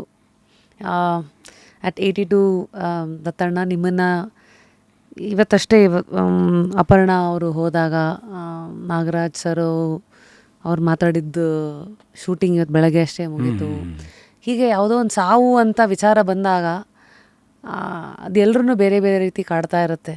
ಒಂದಷ್ಟು ಜನ ಅದನ್ನು ಭಯದಿಂದ ನೋಡ್ಬೋದು, ಒಂದಷ್ಟು ಜನ ಅದನ್ನು ಸ್ನೇಹದಿಂದ ನೋಡ್ಬೋದೇ ಅಂತ, ಒಂದಷ್ಟು ಜನ ಬಂದಾಗ ನೋಡ್ಕೊಳ್ಳೋಣ ಅಂತ. ನೀವು ಈ ಥರ ಘಟನೆಗಳೆಲ್ಲ ಕೇಳಿದಾಗ ನಿಮ್ಮ ಒಂದು ಇನ್ಸ್ಟೆಂಟ್ ರಿಯಾಕ್ಷನ್ ಏನು? ಯಾಕಂದರೆ ಇಷ್ಟೊಂದು ಆಳವಾದ ವ್ಯಕ್ತಿತ್ವ ಈ ವಿಚಾರನೂ ಹೇಗೆ ನೋಡುತ್ತೆ ಅನ್ನೋ ಒಂದು ಕುತೂಹಲ ನಮಗೆ. ಈ ಪ್ರಶ್ನೆ ನನ್ನ ಡಾಕ್ಯುಮೆಂಟ್ರಿ ಒಳಗೆ ಶೇಷಾದ್ರಿ ಅವರು ಕೇಳಿದ್ದಾರೆ, ಸಾವಿನ ಬಗ್ಗೆ ನಿಮ್ಮ ಅಭಿಪ್ರಾಯ ಏನು ಅಂತ. ನಾನು ಹೇಳಿದೆ, ಏನೂ ಅಭಿಪ್ರಾಯವಿಲ್ಲ. ನನಗೆ ಗೊತ್ತಿಲ್ಲದೆ ನಾನು ಹುಟ್ಟಿದೆ, ನನಗೆ ಗೊತ್ತಿಲ್ಲದೆ ಒಂದು ದಿವಸ ಹೋಗಬೇಕಾಗತ್ತೆ. ಅದಕ್ಕೋಸ್ಕರ ನಾನು ಏನಕ್ಕೆ ಭಯ ಇಲ್ಲ. ಭಯ ಯಾಕಿರಬೇಕು? ನಾನು ಮಾಡ್ತಾ ಇರೋದು ಸರಿಯಾದ ಕೆಲಸ ಅಂತ ದಿನಂಪ್ರತಿ ನನಗೆ ನಾನೇ ಇದನ್ನು ವಿಚಾರ ಮಾಡ್ಕೊತಿರ್ತೀನಲ್ಲ. ಸೊ ಇವತ್ತು ಆ ಕಾಲ ಬಂತು ಅಂತ ಅಂದರೆ ಸಂತೋಷವಾಗಿ ಹೋಗ್ತೀನಿ. ಇದು ಹೆದರಿಕೆ ಇಲ್ಲ. ಒಂದೇ ಒಂದು ಹೆದರಿಕೆ ಅಂದರೆ ಅನ್ಯಾಯವಾಗಿ ನನ್ನನ್ನು ತೊಗೊಂಡೋಗಿ ಎಲ್ಲ ಇದರೊಳಗೆ ಸುಟ್ಟು ಬಿಡ್ತಾರಲ್ಲ. ಓಕೆ, ಹಂಗೆ ಆಗಕ್ಕೆ ಬಿಡಬೇಡಿ. ಆದಷ್ಟು ಕಣ್ಣು, ಕಿವಿಯೋ, ಮೂಗೋ, ಅದೇ ಯಾರ್ಯಾರು ಏನೇನು ಅಂಗಗಳು ಕೊಡೋಕ್ಕೆ ಸಾಧ್ಯವೋ ಕೊಟ್ಟು, ಆಮೇಲೆ ಉಳಿದಿದ್ದು ಒಂದು ಇದೆಯಲ್ಲ ಖಾಲಿ ಬಾಕ್ಸು, ಅದು ಕೂಡ ಮೆಡಿಕಲ್ ಸ್ಟೂಡೆಂಟ್ಸ್ಗೆ ಇವ್ರಿಗೆ ಬೇಕಾಗುತ್ತೆ. ಇದು ಕಾಲು, ಇದು ಕೈ, ಇದು ಕಣ್ಣು ಅಂತ ತೋರಿಸ್ಬೇಕಲ್ಲ ಅವ್ರಿಗೆ. ಹಂಗಾರೆ ಏನಾದ್ರು ಕೊಡೋಕ್ಕೆ ಸಾಧ್ಯವಾದರೆ ಅಲ್ಲಿ ಕೊಡಿ. ಸಾಧ್ಯವಾದರೆ, ಯಾಕೆಂದರೆ ನಾವೇನಾದ್ರು ಆ ಥರ ಹೇಳಿಬಿಟ್ರೆ ಅಕಸ್ಮಾತ್ ಯಾವುದೋ ಕಾರಣಕ್ಕೆ ಅದು ಸಾಧ್ಯವಾಗದೇ ಇದ್ದರೆ ಅಕ್ಕಪಕ್ಕದವ್ರು ತೊಂದರೆ ಆಗಬಾರ್ದು. ಹಾಗಾಗಿ ಅದಕ್ಕೊಂದೇನೋ ಒಂದು ಇದಿದೆ. ಅದೇನು ಮಾಡಬೇಕು ಅಂತ ನಮ್ಮ ಸ್ನೇಹಿತರೆ ಅದನ್ನು ಮಾಡ್ತಿದ್ದಾರೆ. ಅದನ್ನೊಂದು ಮಾಡಿಡಬೇಕೀಗ. Success to you is what Dattanna? Success ನನಗೆ ನಿಜವಾಗಿಯೂ ಗೊತ್ತಿಲ್ಲ. ಓಕೆ, ಬಟ್ ಬೇರೆ ಬೇರೆ ಇದನ್ನು ಕೇಳಿದ್ದೀನಿ. Success comes to those who dare and act, not to the timid, ಅವನ್ನೆಲ್ಲ ಹೇಳ್ತಾರೆ. ಓಕೆ, ಅದು ಯಾವುದೋ ಕೂಡ ನನಗೇನು ಮನಸ್ಸಿಗೆ ನಾಟಿಲ್ಲ. ಸಕ್ಸಸ್ ಅಂದ್ರೆ ಏನು ಅಂತ ನನಗೆ ಗೊತ್ತಿಲ್ಲ. ಪ್ರಶಸ್ತಿಯೇ ಒಂದು ಸಕ್ಸಸ್ಸನ್ನು ಇದೆ ಅಂಥದ್ದು. ವಿಂಗ್ ಕಮಾಂಡರ್ ಆಗಿದ್ದೇ ಒಂದು ಸಕ್ಸಸ್ಸು. ನನ್ನ ಜೊತೆಗಾರರ ಇದು ಏರ್ಫೋರ್ಸ್ನಲ್ಲೇ ಇದ್ದು ವಿಂಗ್ ಕಮಾಂಡರಿಂದ ಮುಂದಕ್ಕೆ ಬೆಳೆದು ಏರ್ ಮಾರ್ಷಲ್ ಆಗಿದ್ದಾರೆ. ನಾನು ಇದ್ದು ಆಗ್ಬೋದಾಗಿತ್ತೋ ಏನೋ ಗೊತ್ತಿಲ್ಲ. ಅಂದರೆ ಇವತ್ತುವರೆಗೂ ಕೂಡ ನನಗೆ ಸಕ್ಸಸ್ ಅಂದರೆ ಏನು ಅಂತ ಗೊತ್ತಿಲ್ಲ. ನನಗೆ ಅದನ್ನು ಅಳಿಬೇಕಾದವರು ಬೇರೆಯವರು ಅಂತ ನನ್ನ ಅಭಿಪ್ರಾಯ. ನಮ್ಮ ಸಕ್ಸಸ್ಸನ್ನು ನಾವು ಅಳಿಯೋಕ್ಕಾಗಲ್ಲ. ಈಗ ವಾಟ್ ಎಷ್ಟು ಇಂಪಾರ್ಟೆಂಟೋ ವೈ ಆ್ಯಂಡ್ ಹೌ, ಒಂದು ಫೇಮಸ್ ಸೇಯಿಂಗ್ ಇದೆ, if why is powerful enough how is easy ಅಂತ. ಸೊ ನಾವು ದತ್ತಣ್ಣ ಈಗ ನೆಕ್ಸ್ಟು ವಾಟ್ ವೈ ಹೌ ಅಂತ, ವಾಟ್ ಪಕ್ಕ ಏನು ಕೂಡಿಸ್ಬೇಕಂತಿದ್ದೀರಿ, ವೈ ಪಕ್ಕ ಏನು ಕೂಡಿಸ್ಬೇಕಂತಿದ್ದೀರಿ, ಹೌ ಪಕ್ಕ ಏನು? ವಾಟ್ ವೈ ಹೌ ಅನ್ನೋದನ್ನು ಅಷ್ಟನ್ನೇ ಬರೆಯಲ್ಲ, ಅದರ ಮುಂದೆ ಒಂದು ಪ್ರಶ್ನಾರ್ಥಕ ಚಿಹ್ನೆನೂ ಹಾಕ್ತಿರಲ್ವ, ಭಾಳ ಮುಖ್ಯ ಅದು. ಆ ಪ್ರಶ್ನೆಗಳಿಗೆ ಉತ್ತರಗಳನ್ನು ಪಡ್ಕೊಳ್ಳೋದೇ ಜೀವನದ ಗುರಿ ಅಂತ. At every point. ಯಾಕೆಂದರೆ ಇವಕ್ಕೆಲ್ಲ ನಾವು ಉತ್ತರ ಪಡ್ಕೋಬೇಕಾಗಿದ್ದು ಸಣ್ಣ ವಯಸ್ಸಿನಿಂದ. ನಮ್ಮ ಹಣೆ ಬರ ಚೆನ್ನಾಗಿರಲಿಲ್ಲ, ಅದಕ್ಕೋಸ್ಕರ ಸಣ್ಣ ವಯಸ್ಸೆಲ್ಲ ಇದು ಕಳೆದುಬಿಟ್ವಿ ನಾವು, ವಿತೌಟ್ ಅವರ್ ನಾಲೆಡ್ಜ್ ಹೇಳ್ತೀವಲ್ಲ. ಇದು ಅದಕ್ಕೇನು ಭಾಳ ಫೇಮಸ್ ಲೈನ್ಸ್. ಏನದು ಚೈಲ್ಡ್ಹುಡ್,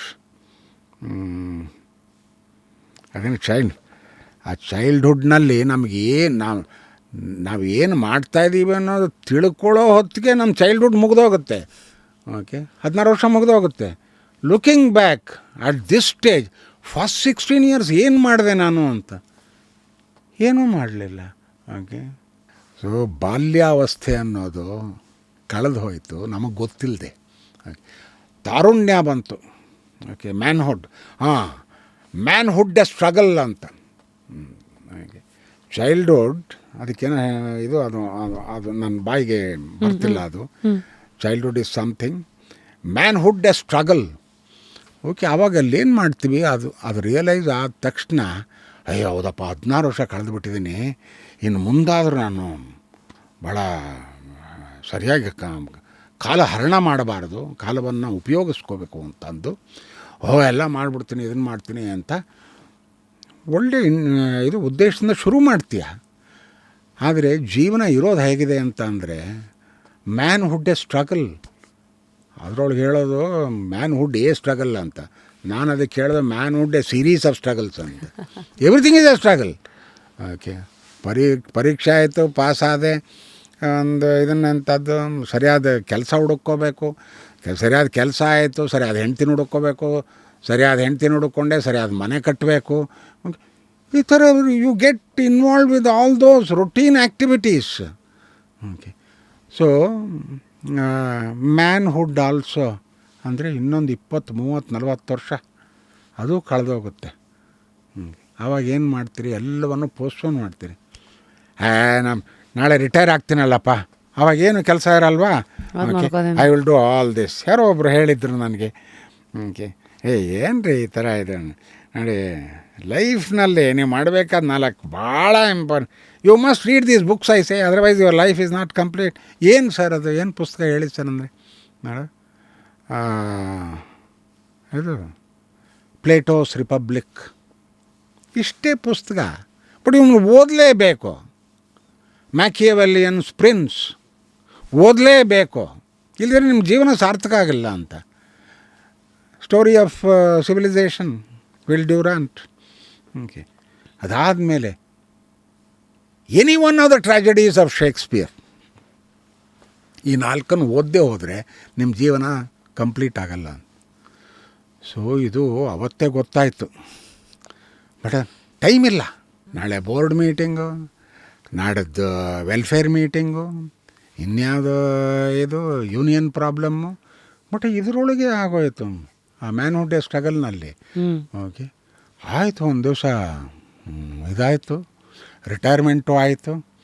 ಆಮೇಲೆ ಲೈಕ್ ಎನಿವೇರ್, ಓಕೆ, ಚೆನ್ನಾಗಿ ಹೂನಾರ ಹಾಕಿ ಇದು ಮಾಡಿ, ಇಲ್ಲದೇ ಇದ್ದಿದ್ದು ಇದನ್ನೆಲ್ಲ ಗುಣಗಾನ ನಿಮ್ಮ ಮೇಲೆ ಹೇಳಿದನು. ಇವನಂಥವನು, ಅವನಿಂಥವನು, ಅವನಿಲ್ಲದೆ ನಮ್ಮ ಆಫೀಸೇ ನಡೆಯಲ್ಲ ನಾಳೆಯಿಂದ ಅಂತ ಅವ್ರು ಹೇಳಿದರು ಅಂತ ನಾಳೆ ಆಫೀಸ್ಗೆ ಹೋಗಬೇಡಿ. Okay, you will be disappointed. Office ತನ್ನ ಪಾಡು ತಾನು ನಡ್ಕೊಂಡು ಹೋಗ್ತಿರುತ್ತೆ, ನೀವು ಇರಲಿ ಬಿಡ್ರಿ.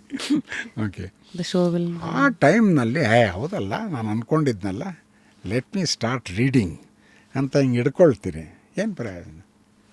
Eyes are not supporting.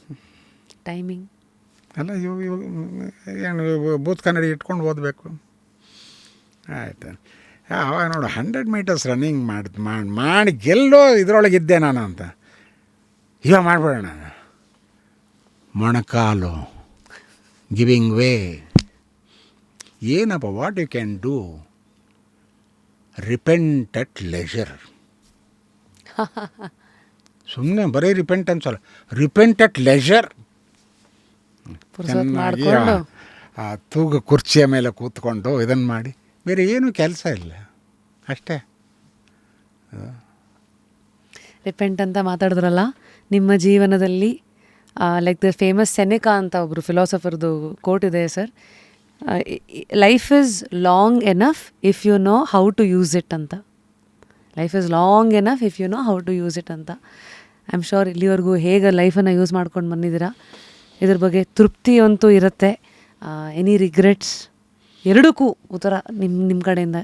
Regret ಏನಾರು ಇದೆಯಾ, ತೃಪ್ತಿ ಎಷ್ಟಿದೆ, ಹೇಗೆ ನೋಡ್ತಾ ಇದ್ದೀವಿ? ಇಲ್ಲಪ್ಪ, ಇದನ್ನು ಹೇಳೋದು ನಿಜವಾಗಿಯೂ ಅವನು ಬರೆಯೋದು ಸುಲಭ ಅಂತ ಕಾಣುತ್ತೆ, ಅನುಭವಿಸಿ ಹೇಳೋದು ಕಷ್ಟ ಅಂತ ಕಾಣುತ್ತೆ. ಇದು ತೃಪ್ತಿ ಸಿಕ್ಕಿದೆಯಾ ಇಲ್ವೋ ಅನ್ನೋದು ನನಗೆ ಗೊತ್ತಿಲ್ಲಪ್ಪ. ಹೇಗೆ ಅದನ್ನು ತೃಪ್ತಿ ಅನ್ನೋದು ಡೆಫಿನೇಷನ್ ಆಫ್ ತೃಪ್ತಿ ಬೇಕಲ್ಲ. ತೃಪ್ತಿ is the definition when you feel that okay, ಓಹ್ ಚೆನ್ನಾಗಿದೆ, ಸಾಕಿದು. ಇಲ್ಲ, ಅದಕ್ಕೇ ಈ ವಿಷಯಗಳನ್ನೆಲ್ಲ ಆಧ್ಯಾತ್ಮಿಕ ನೆಲೆಯಲ್ಲೇ ನೋಡಬೇಕು. ಇಲ್ಲ ಅಂತಂದರೆ ಬೇರೆಯವರ ನಿರೂಪಣೆಯಲ್ಲಿ ಕೇಳಬೇಕು.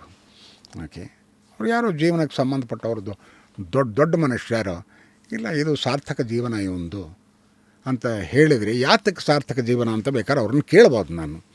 ಓಕೆ, ಥರ್ಡ್ ಪರ್ಸನ್ಸ್ ವ್ಯೂನಲ್ಲಿ. ಥರ್ಡ್ ಪರ್ಸನ್ ನಮಗೆ ನಾವೇ ವಿಮರ್ಶೆ ಮಾಡ್ಕೊಳ್ಳೋದು ನಮ್ಮ ಜೀವನದ ಬಗ್ಗೆ ಅಥವಾ ನಮ್ಮ ಜೀವನದ ಸಾರ್ಥಕತೆ ಬಗ್ಗೆ, ಅದು ಸಾಧ್ಯವಿಲ್ಲದ ಕೆಲಸ ಅಂತ ಅನಿಸುತ್ತೆ ನನಗೆ. ಐ ಗೆಸ್ ಇವತ್ತು we just got a glimpse of ಹೇಗೆ ದತ್ತಣ್ಣ ಯೋಚನೆ ಮಾಡ್ತಾರೆ, ಜೀವನನ ಹೇಗೆ ನೋಡಿದ್ದಾರೆ, ಯಾವ್ಯಾವ ಆಯಾಮದಲ್ಲಿ, ಯಾವ್ಯಾವ ಡೆಕೆಡ್ ದಶಕಗಳಲ್ಲೂ ಹೇಗೆ ನೋಡ್ಕೊಂಡು ಬಂದ್ರಿ ಅಂತ. ಹಾಗಾಗಿ ಥ್ಯಾಂಕ್ ಯು. ಮೊದಲನೇದಾಗಿ ಒಂದು ಚಿಕ್ಕ ಇಣುಕು ನೋಟ ನಿಮ್ಮ ಭಾವನೆಗಳಿಗೆ, ನಿಮ್ಮ ಆಲೋಚನೆಗಳಿಗೆ ಅವೆಲ್ಲ ನಮ್ಮ ಮುಂದೆ ಇಟ್ಟೋದಕ್ಕೆ ನಾನು ನಿಮಗೆ ಆಭಾರಿ. ಈ ಒಂದು ವೇದಿಕೆಯನ್ನು ಸೃಷ್ಟಿ ಮಾಡಿದ್ದೀರಿ, ನಮ್ಮಂಥವ್ರನ್ನ ಇಲ್ಲಿ ಕರೆದು ನಮ್ಮನ್ನು ನಾವು ವಿಮರ್ಶಿಸಿಕೊಳ್ಳೋದಕ್ಕೆ, ನಮ್ಮ ಜೀವನವನ್ನು ಅರ್ಥ ಮಾಡಿಕೊಳ್ಳೋದಕ್ಕೆ, ನಾವು ಮುಂದೇನು ಮಾಡಬಹುದು ಅನ್ನೋದಕ್ಕೆ ಒಂದು ಪ್ರಚೋದನೆ ಕೊಡೋದಕ್ಕೆ ಈ ವೇದಿಕೆ ಬಹಳ ಸಮರ್ಥವಾದ ವೇದಿಕೆ ಅಂತ ಅಂದ್ಕೊಂಡಿದ್ದೀನಿ. ಅದಕ್ಕಾಗಿ ನಿಮಗೆ ಮತ್ತು ನಿಮ್ಮ ವೀಕ್ಷಕರಿಗೆ ಅನಂತ ವಂದನೆಗಳು. Thank you Dattanna. ಕೊನೆಯದಾಗಿ 3 ವ್ಯಕ್ತಿತ್ವಗಳನ್ನು ನೀವು ನಾಮಿನೇಟ್ ಮಾಡಬೇಕು. ಯಾರನ್ನು ನಾವು ಈ ಕುರ್ಚಿನಲ್ಲಿ ಕರೆದು ಕೂರಿಸಿ ಅವರು ಜೀವನನ ನೋಡಿರೋ ರೀತಿಯನ್ನು ಮಾತಿಗೆಳಿಬೇಕಂತ. ಮೊನ್ನೆ ತಾನೆ ಯಾವುದೋ ಬೇರೆ ಸಂದರ್ಭದಲ್ಲಿ ಯೋಚನೆ ಬಂದಿದ್ದಿದ್ದು, ಇದೇನೇನೋ ಗಲಾಟೆಗಳಾಗ್ತಿದೆಯಲ್ಲ, ಇವರು ಪ್ರಾಸಿಕ್ಯೂಷನ್ನಾಗ ಪರ್ಮಿಷನ್ ಕೊಡಬಾರ್ದಾಗಿತ್ತು, ಇವರು ಕೊಡಬೇಕಾಗಿತ್ತು ಅಂತ 108 ಅದನ್ನು ಅಯ್ಯೋ ಇದರೊಳಗೆ ಯೋಚನೆ ಮಾಡ್ತೀರಿ. ಇದನ್ನು ಹೇಳುವಂಥ ಯೋಗ್ಯತೆ ಇರೋ 4 ಜನ ನಮ್ಮ ಮಧ್ಯೆ ಇಲ್ವಾ ಅಂತ ಯಾವುದೋ ಇದಕ್ಕೆ ಯೋಚನೆ ಮಾಡಿಕೊಂಡಿದ್ದವನು ಸಂತೋಷ್ ಹೆಗ್ಡೆ ಅಂತ ಹೆಸರು ಬಂತು. ನೈಸ್. ಓಕೆ, ಇನ್ನೊಂದು ಹೆಸರು ಬಂತು, ಅವ್ರು unfortunately is not there, Seshan ಅಂತ. ಓಹೋ, ನಮ್ಮ ಜೊತೆಲಿ ಇಲ್ಲ ಇವಾಗ. ಇನ್ನೊಬ್ರು ಈಗಲೂ ನಮ್ಮ ಜೊತೆ ಇದ್ದಾರೆ, ಟ್ರೂ ಗಾಂಧಿಯನ್ ಅಂತ. ಆ ಭ್ರಷ್ಟಾಚಾರದ ಇದರೊಳಗೆ ಇದನ್ನು ಮಾಡಿದ್ರೆ ಅಣ್ಣಾ ಹಜಾರೆ. ಓಕೆ, ಈ ಥರದ ಕೆಲವು ಹೆಸರುಗಳು ಕಣ್ಣೆದುರಿಗೆ ಬಂತು ನನಗೆ. ಸಂತೋಷ್ ಹೆಗ್ಡೆ ಅವ್ರನ್ನ ಖಂಡಿತ ಕರೆಸ್ತೀನಿ. ನೀವು ಕರೆಸಲೇಬೇಕ್ರಿ ಅವರು, ಯಾಕೆಂದರೆ ಬಹಳ ಮುಕ್ತವಾಗಿ ಜೀವನದ ಬಗ್ಗೆ, ಸಮಾಜದ ಬಗ್ಗೆ, ಓಕೆ, ನಿಷ್ಠೆ ಅಂದ್ರೇನು, ಶಿಸ್ತು ಅಂದ್ರೇನು, ಕಾರ್ಯಾಂಗ ಅಂದ್ರೇನು, ನ್ಯಾಯಾಂಗ ಅಂದ್ರೇನು, ಬದುಕು ಅಂದ್ರೇನು ಭಾಳ ನಿಜವಾಗಿ ಅರ್ಥ ಮಾಡಿಕೊಂಡು ಮಾತಾಡೋರವರು. ಖಂಡಿತ ಸರ್. ಕೊನೆಯದಾಗಿ ನಿಮಗೊಂದು ಪುಸ್ತಕನ ನಾನು ಗಿಫ್ಟಾಗಿ ಕೊಡಬೇಕು. ಇದು ಭಾಳ ಫೇಮಸ್ ಪುಸ್ತಕ, ಕನ್ನಡದ ಸುಮಾರು ಪುಸ್ತಕಗಳು ಕೊಡ್ತೀವಿ, ಆದರೂ ಇದರಲ್ಲಿ ಇದನ್ನು ಓದಿದ್ದೀರಿ sir, rich dad poor dad ಅಂತ, ರಾಬರ್ಟ್ ಟಿ ಕಿಯೋಸಾಕಿ ಬರೆದಿರೋ. ನಾನು ಓದಿಲ್ಲ. ಹಾಂ, ಈ ಕ್ಷಣಕ್ಕೆ ನನಗನ್ಸಿದ್ದು, dear Dattanna, please take care of your heart and mind, it is very powerful ಅಂತ ಬರೆದಿದ್ದೀನಿ. ವಂದನೆಗಳು. KMF ಅವ್ರ ಕಡೆಯಿಂದ ಒಂದು ಹ್ಯಾಂಪರ್ ಇದೆ. ಆಗೋ, ಇದು ಬೇರೆ. Fantastic, very good. ಆಲ್ಸೋ ಇಂಡಿ ವರ್ಣ ಅವ್ರ ಕಡೆಯಿಂದ ಒಂದು ಹ್ಯಾಂಪರ್ ಕಳಿಸ್ಕೊಟ್ಟಿದ್ದಾರೆ. Music pill. ಏನದು? ಇದು ನಿಮ್ಮ ಫೋನನ್ನು ಕನೆಕ್ಟ್ ಮಾಡ್ಬೋದು ಆ ಪಿಲ್ಲೋಗೆ, ಮೆತ್ತ ಮ್ಯೂಸಿಕ್ ಬರುತ್ತೆ. ವೈಟ್ ನಾಯ್ಸ್ ಅಥವಾ ಎನಿ ಮ್ಯೂಸಿಕ್ ಯು ಕ್ಯಾನ್. ವಂದನೆಗಳು. ಐ ಗೆಸ್ ಇವತ್ತಿನ ಎಪಿಸೋಡ್ ಹೇಗಿತ್ತು ಕಮೆಂಟ್ ಸೆಕ್ಷನಲ್ಲಿ ತಿಳಿಸಿ. ನಮ್ಮ ಈ ಸಂಭಾಷಣೆಯ ಯಾವ ಭಾಗ ನಿಮ್ಮನ್ನು ಪ್ರಚೋದಿಸ್ತು, ಹೊಸ ಹೊಸ ಆಯಾಮದಲ್ಲಿ ಜೀವನನ ಹೀಗೂ ನೋಡ್ಬೋದಾ ಅಂತ ಏನೋ ಆ ಪರ್ಸ್ಪೆಕ್ಟಿವ್ಸನ್ನು ಇಂಟ್ರಡ್ಯೂಸ್ ಮಾಡಿಕೊಡ್ತು ಅಂತ. ಆಲ್ಸೋ ಮುಂದೆ ಯಾವ ಗೆಸ್ಟನ್ನು ನೀವು ನೋಡೋಕ್ಕೆ ಇಲ್ಲಿ ಇಷ್ಟಪಡ್ತೀರಾ ಅದನ್ನು ಕೂಡ ತಿಳಿಸಿ. ನಿಮ್ಮದೇ ಆದಂಥ ಒಂದು ರೆಕಮೆಂಡೇಷನ್, ದತ್ತಣ್ಣನ ಕರೆಸಿ ಅಂತ ಕಮೆಂಟ್ ಸೆಕ್ಷನಲ್ಲಿ ಹೇಗೆ ತಿಳಿಸಿದ್ರು ಅದೇ ರೀತಿ ಪ್ರತಿ ಕಮೆಂಟು ನಮಗೆ ಮುಖ್ಯ. ಆ್ಯಂಡ್ ಖಂಡಿತ ಅವರನ್ನು ಈ ಒಂದು ಕುರ್ಚಿಯಲ್ಲಿ ಕೂರಿಸೋ ಎಲ್ಲ ಪ್ರಯತ್ನಗಳು ನಮ್ಮ ಜಸ್ಟ್ ಕ್ಯೂರಿಯಸ್ ತಂಡದ ಕಡೆಯಿಂದ ನಡೆಯುತ್ತೆ. ಅಂಟಿಲ್ ನೆಕ್ಸ್ಟ್ ಟೈಮ್, ಇವತ್ತು ಯಾವ ಒಂದು ಕೋಟನ್ನು ಹೇಳಿ ಕಾರ್ಯಕ್ರಮನ ಮುಗಿಸ್ಲಿ? Stop living same year 75 times and call it life.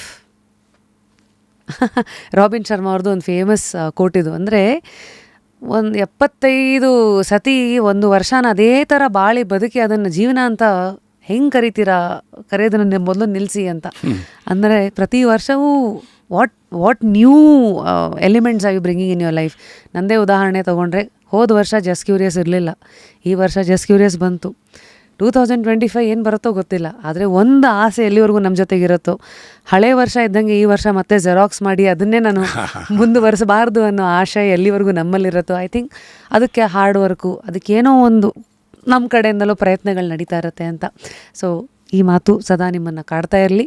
ಲೈಫ್ನ ಆಯಾ ಭಾಗಕ್ಕೆ ಇದು ಬಂದು ನಿಮ್ಮನ್ನು ಹೊಸ ಒಂದಷ್ಟು ವಿಚಾರಗಳತ್ತ ಕರ್ಕೊಂಡು ಹೋಗ್ತಾ ಇರಲಿ ಅಂತ ಹೇಳ್ತಾ ಇವತ್ತಿನ ಜಸ್ಟ್ ಕ್ಯೂರಿಯಸ್ನ ಇಲ್ಲಿಗೆ ಮುಗಿಸ್ತಾ ಇದ್ದೀನಿ. ಕೊನೆಯದಾಗಿ ನಮ್ಮ ಕಾರ್ಯಕ್ರಮದ ಟ್ಯಾಗ್ಲೈನ್, ಲೈಫಲ್ಲಿ ಏನೇ ಕಳ್ಕೊಂಡ್ರೂ ಕುತೂಹಲನ ಮಾತ್ರ ಕಳ್ಕೋಬೇಡಿ, continue to stay curious. That was ಇವತ್ತಿನ ಎಪಿಸೋಡ್ ವಿತ್ ನಮ್ಮ ದತ್ತಣ್ಣ ಸರ್.